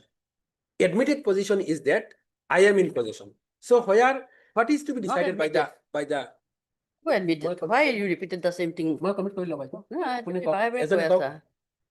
My learned friend first statement I will then. No, we are not in the habit of hearing the respondent first. My lord, interruption is, my lord, difficult to proceed. We are ignoring the interruptions. You continue. So, my lord, in the criminal petition, the same documents are there, and the my ground is that it is a abuse of the process of the court, because, my lord, if we go, we have to go to the, my lord, the provisions of 145. 145 when like, my lord. 145, the only is the, my lord, purpose. Only purpose, my lord, what my learned senior counsel had submitted in my reply, that regarding title, my lord. Regarding title, that they are the legal owner from their forefathers, they are the legal owners, they have the land document, they have the title. These are the, my lord, under the jurisdiction of the civil suit. In the civil suit, it is to be decided, my lord. The title is to be decided in civil suit. 145 proceeding, my lord, is only a temporary measure. A temporary measure for preventing the breach of peace. So 145, my lord, I will go, my lord, for a moment, my lord. Since I have challenged the proceeding, my lord, 145. 145. But 145, whenever an executive magistrate is satisfied from the report of a police officer or upon other information that dispute is likely to cause a breach of the peace exists concerning any land or water or boundaries thereof, within his local jurisdiction, he shall make an order in writing stating the grounds of his being so satisfied and requiring the parties concerned in such dispute to attend his court in person or by pleader on a specified date and time, and to put in written statement of their respective claims in respect of the fact of actual possession of the subject of dispute.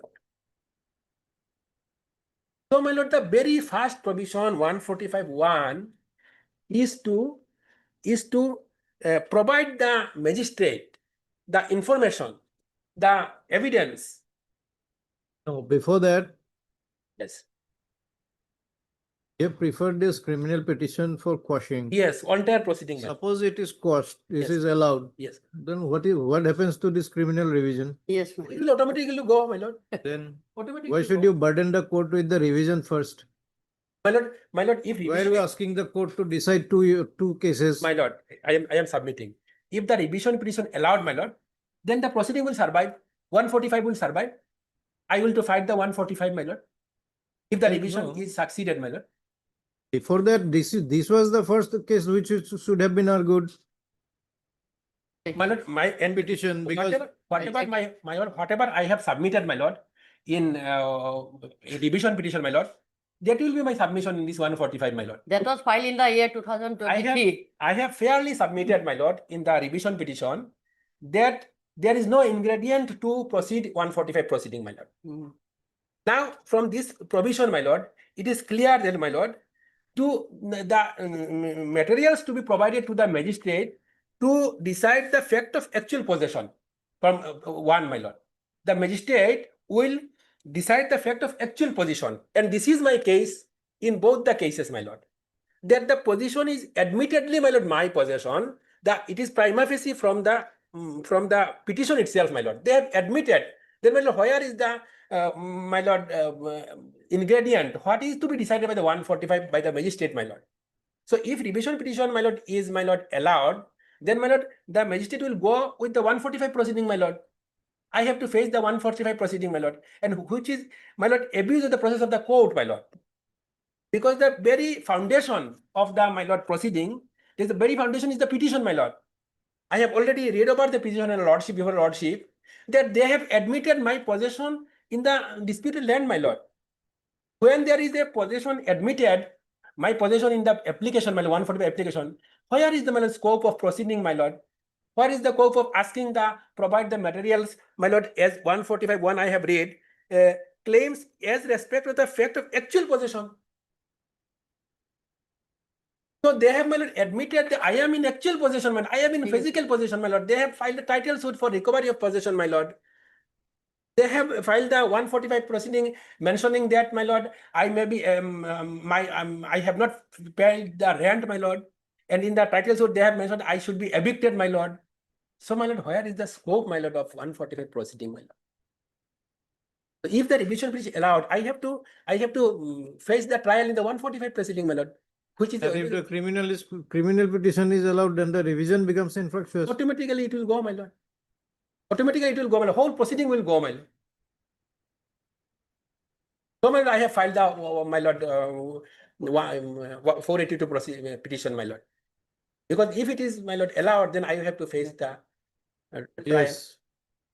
And regarding a petition under section 482, what is his prayer?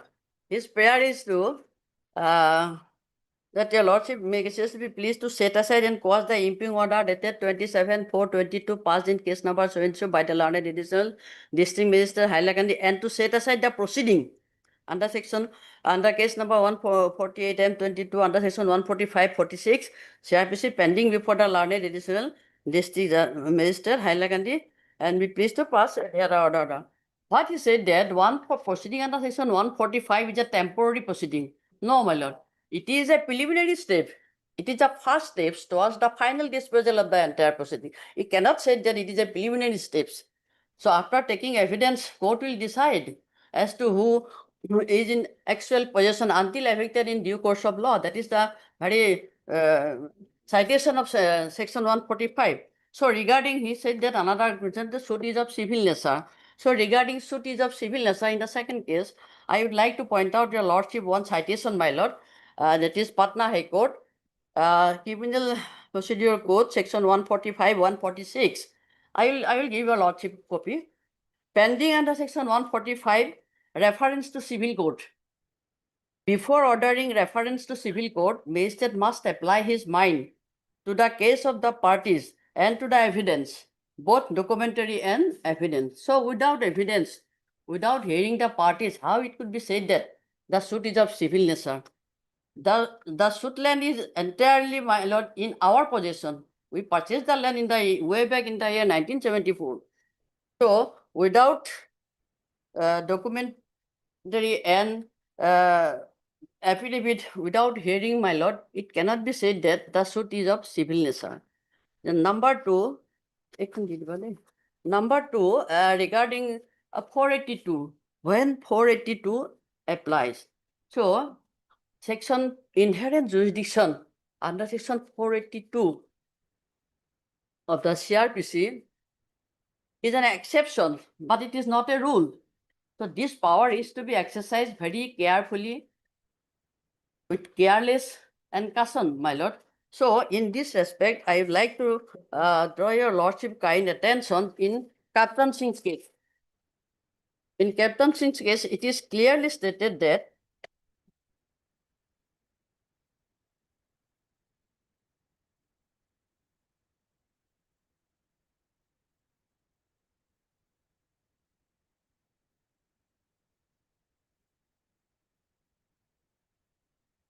yes, in Captain Singh's case, my lord, it is clearly stated that paragraph number 9.2, I will cite your lordship, I will give your lordship the copy of this husband.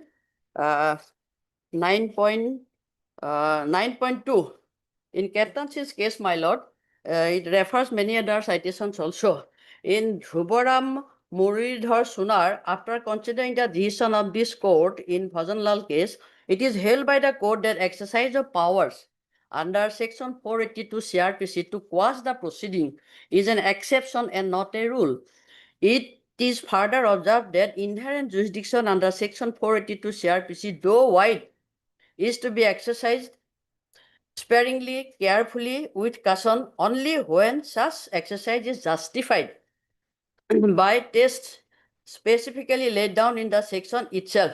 It is further observed that appreciation of evidence is not permissible at the stage of quashing of proceedings in exercise of power under section 482 CRPC. Similar view has been expressed by this court in Arvind Khanna and in so referred to herein above. Applying the law laid down in this court in the aforesaid decision to the fact of the case in hand, we are of the opinion that High Court has exceeded its jurisdiction in quashing the criminal proceedings in exercise of powers under section 482. My lord, this is a Supreme decision of Supreme Court, and this honorable court citation is also in my hand, where I was a conducting lawyer regarding 482 proceeding. My proceeding was, my petition was dismissed, my lord, regarding citing this Captain Singh's principles. So, my lord, these two decisions regarding Right there, in which case you have submitted the decision? my lord, regarding 482 criminal appeal, second case. Write the case number before. Second case number 2 person. That is 1292 of 2023. This is the second case, 482. These two citations I have submitted. One is regarding suit of civil nature and exercise of jurisdiction under section 482. So, when the criminal proceeding is going on and the criminal revision, without disposal of this petition, he filed another petition in the year What you want me to write down? Yes. This is my submission. So this petition may kindly You are be giving dismissed. submissions, citations after citations, we will mix it up. That is why we asked you to write in which case you are giving which citation. Yes, ma'am. Otherwise, I will throw it away. Okay, sorry, ma'am. Yes, yes.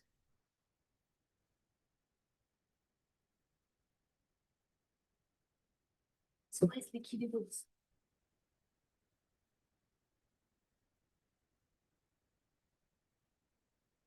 Then, sir.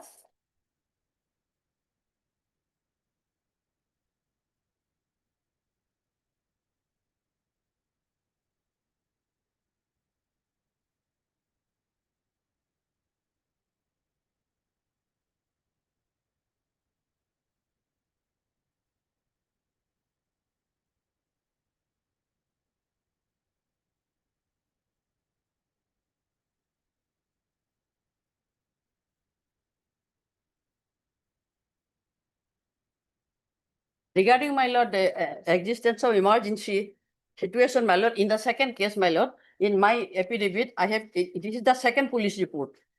My lord, Annexer 3. In the second case, my lord, I have submitted my counter reply, and in that petition, my lord, Annexer 3, page 74, this is the second police report. After getting stay order, my lord, they tried to dispossess, they tried to enter into the attached land. That is Annexer 3, page 74. The brief case that I have made locally inquiry about the facts of the petition submitted by first party and found that the second party member are trying to possess the disputed land in spite of court's order. That is, my lord, in the second case, my lord, 1292, petition under section 482. You have to see. Annexer 3, page 74. In spite of court order up to the Honorable High Court, the second party members are very desperate and dangerous in nature and trying to encroach the land which was duly attached by the court order. second party members are very desperate and dangerous in nature. They may commit any offense at any time. So this is the second police report, my lord. So they are very dangerous and ferocious in nature, my lord.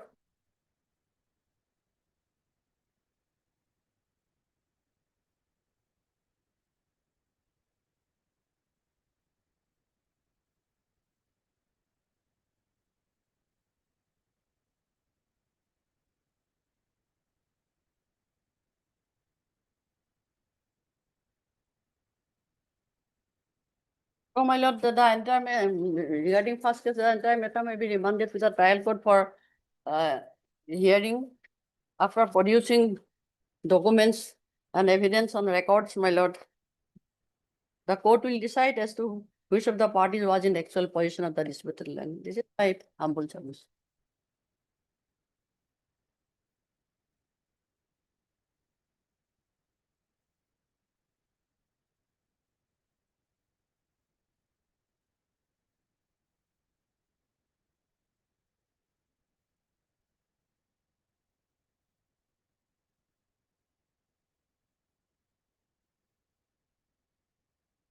और किसकिটা মই লিখি দিব লাগিছিল প্ৰথমতে দিয়া case দুটা দিয়া first কেছটো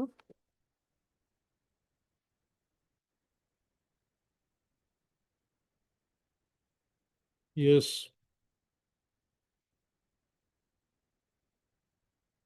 So, my lord, Anything about this second police report? second police report, my lord, is the same, my lord. Same the earlier, because, my lord, we are admittedly staying there. There is no question of encroaching. We are staying there. Our residence is there. So no question of encroaching, my lord. From the beginning, my lord, it is our case that by valid sale deed, we have purchased the land. We have constructed our residential house. We are staying there. So there is no encroachment, my lord. No question of encroachment, my lord. So it is the same, my lord, of the earlier police report, my lord. Manufactured report is here. So, my lord,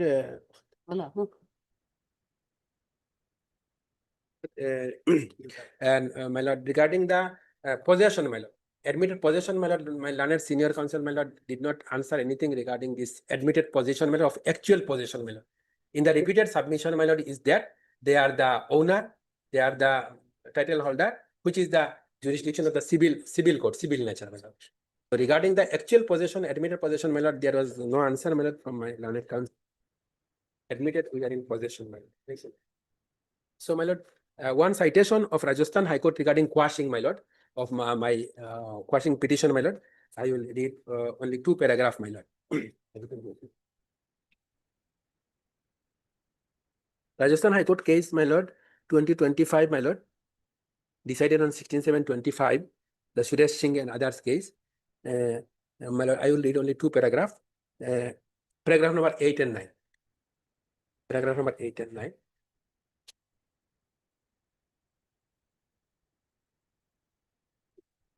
Paragraph number 8, my lord.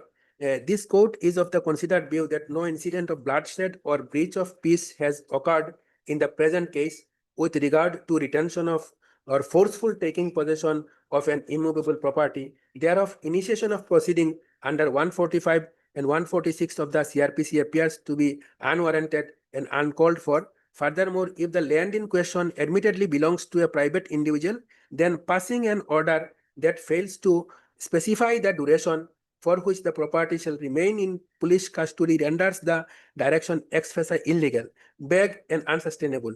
Additionally, it is noted that there is no civil or revenue litigation pending before any competent court concerning the said property. Accordingly, continued possession of the land by the police forever in the absence of any such proceeding is not justified rather than an alien thing to the legal notion. In such circumstances, it will be just proper to restore possession of the respondent number 2. After considering the facts and so this is, my lord, regarding attachment, my lord. In this case, the order was passed, my lord. This honorable court had stayed in 2022. So there is a now 26, my lord, 3 years. This is, my lord, held that such a long period cannot be taken as, my lord. After considering the facts and circumstances of the case, as well as the legal principles discussed above, this court finds that in the absence of any breach of peace or imminent danger thereof, initiating criminal proceeding under 145, 146 CRPC constitute a misuse of the legal process. When the dispute pertains to the title and possession of the property, such matter fall within the exclusive jurisdiction of the competent civil court. So entire case of the, my lord, revision petitioner is, my lord, regarding title, their title, my lord. So it is a civil court jurisdiction. The orders passed by the civil court are binding on criminal courts. In such circumstances, learned SDM has committed a legal error in passing the impugned order so and so without the consideration of the evidence available on record and the content of the complaint. Therefore, this court finds it appropriate to uphold the order passed by the additional session judge. However, in the event of the apprehension of breach of public peace between the parties, appropriate action may be taken under the section 107, 116 reduced section 151 of CRPC, which in this case has already been taken. Proceeding initiated under section so and so are found to be abuse of the process of law. In view of the above, the impugned order so and so is not sustainable in law and is liable to be set aside, and the order dated so and so passed by the learned additional session judge Bali is found to be well reasoned and reserved to be upheld. Competent court, be civil or revenue, shall proceed with the matter and is liberty to pass appropriate order pertaining to the possession, ownership, so and so. So this is the regarding, my lord, quashing of the abuse of the process of the court. Another, my lord, decision I have submitted, it is, my lord, in my earlier case regarding attachment, my lord. Only one paragraph, my lord. It is repeated, my lord. So I have just written, my lord, paragraph number 4, my lord. The same thing, my lord, regarding the attachment, my lord. That the attachment, paragraph number 4, it is mentioned, my lord. Judgments, my lord, it is 1980, year 1980, Supreme Court 242. Mathura Lal, appellant versus Banwar Lal and another. Yes. So it is paragraph number 4, my lord. Paragraph number 4. Mentioned in the citation. So I will, my lord, read the last part, my lord, of paragraph number 4, page number 7. But last part, my lord, few lines, 7 or 8 lines above, my lord, where it is mentioned, if the magistrate decides that one of the parties was in possession, he is to make a final order in the manner provided subsection 6 provision for the two situations where the magistrate is unable to decide which of the parties was in possession, or where he is of the view that neither of them was in possession, is made in section 146, under which he may attach the subject of dispute until determination of the rights of parties by the competent court.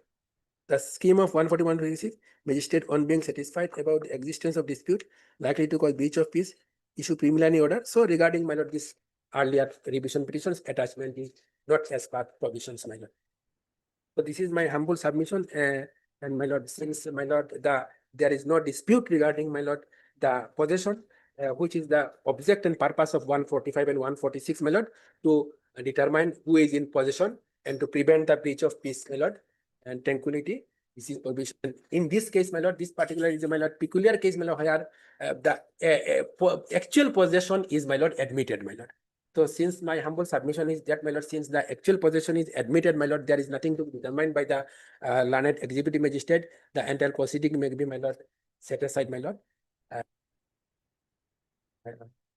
The party may be directed to approach the civil court, since the entire court case of the No, even if possession is there, if there is apprehension of breach of peace, then what would be the position? there is nothing, my lord, regarding breach of peace from the foundation, the application itself, my lord. There is no mention. Both the 145 and 146 petition may kindly be, my lord, perused, my lord. There is nothing regarding that any incident or any step is taken for anything is happened, my lord, regarding the breach of peace, my lord. Both the petition, my lord, may kindly peruse, my lord, your lordship, before passing the order, my lord. There is nothing, my lord, regarding breach of peace, my lord, in 145 and 146, my lord. There is that, my lord, their apprehension is that, my lord, we will grab the land, my lord. No incident is mentioned that I have attacked them, my lord. I have injured them, my lord. Nothing is there, my lord. That will come on No evidence. question of blood, my lord. No, nothing is there, my lord. Breach of apprehension, my lord. Nothing, no ingredient is there, my lord. That two petitions, my lord, it is specifically mentioned that we are the tenant, we did not pay them the rent, and we are trying to grab the land, my lord. If this is the case, it is a land grabbing case, my lord. It is a land grabbing case. If we are trying to grab the land, the special enactment is there, my lord. Assam Land Grabbing Prohibition Right to Act. dispose and not There is nothing, my lord. There is nothing in the foundation of the case, my lord. Petition 145, 146, both the petition are the foundations, my lord, of drawing a proceedings, my lord. It is my humble submission. And prima facie, there is nothing, my lord, that regarding breach of peace, my lord. Nothing is there, my lord. All the citations I have given, my lord, there are specifically mentioned, my lord, that the word is not emergency. Mentioning the word emergency is not, my lord, itself is constitute that there is emergency attachment or proceeding, my lord. So, my lord, this is a clear case of civil Apprehension dispute. of, what was that? Apprehension of breach of peace by itself does not constitute emergency. Yes, my lord, by itself. There should be, my lord, something happened. There should be something happened. Only apprehension, my lord, my citations I have mentioned, my lord, and views are there, my lord, that apprehension does not, my lord, constitute the ingredients of 148 proceeding, my lord. There should be something specific, my lord. In the my last judgment also, my lord, it is mentioned, my lord, the Rajasthan High Court apprehension, my lord, is not, my lord, the basis of the, my lord, drawing a This 1980 is in the context of the first case. yes, my lord, 493. revision petition. Yes. All right. And my lord, regarding the, my lord, the stay, this what honorable court granted, my lord, it was till the next date, my lord, but thereafter it was never, my lord, extended, my lord. That is my humble submission. No, my lord. Never extended, my lord. My last, You misled the court. my lord, it is I will- in this I will show you in lordship. the order itself, my lord. Kindly produce the orders, my lord. Yes, yes, Several orders, my lord. Anyway, that is now hardly of any importance since we have. Court decision was that after 6 months, it will automatically, my lord, vacated, my lord. If it is not continued, automatically vacated. So it is, then order was passed. The interim order, my lord, I will cite your lordship, my lord. This is the interim order 3922. Last, my lord, lordship may call for the record from the learned court below until the terminal date. The operation, the imping order may pass with the learned session, the Heligan shall stay in. My lord, that is implied, my lord, that will continue. Till next date. That will continue. It doesn't mean that it will automatically vacate, my lord. It is a criminal proceeding. Till next date does not mean it will continue for the whole proceedings, my lord. And the Automatically matter, continue the whole proceedings. final hearing, the matter is ends now. my lord. And he repeatedly There said is that. an order after that. 20-02-23 interim order passed earlier shall continue. Thereafter, my lord, not. No outer limit is set. And he's repeatedly said that possession is admitted. If the possession is admitted, then why we come here before the honorable court? That is what you must tell us why you have come. Obliged. Much obliged. To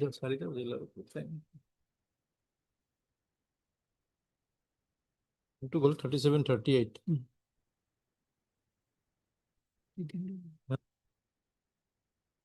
I don't think we'll have time for any other matter. Item 44, my lord, another kindly date may be fixed, my lord, and interim order may be continued, my lord. Item 44. Begin on Before vacation. after vacation leave. Interim order passed earlier to continue. Item number 39, diploma. 39, same. 39, till 11 years, Zimma petition is pending. Huh? 11 years. Zimma of what? Will it come in the next week? Zimma of what?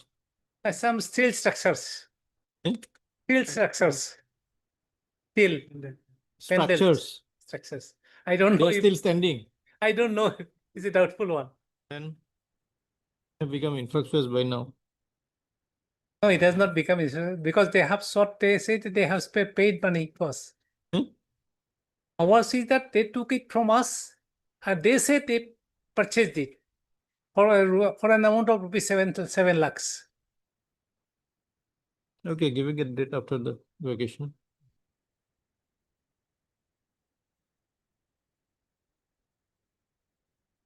My blessing. Item number 40, my lord. And date may be. 20. Yes. Date 40. All right, give your convenient dates after the vacations. Well, Item number 42 and 43, Lordship. These are for next week. 42, 43. 43, Lordship, both of us are present. This matter may come after vacation. Yes, all right.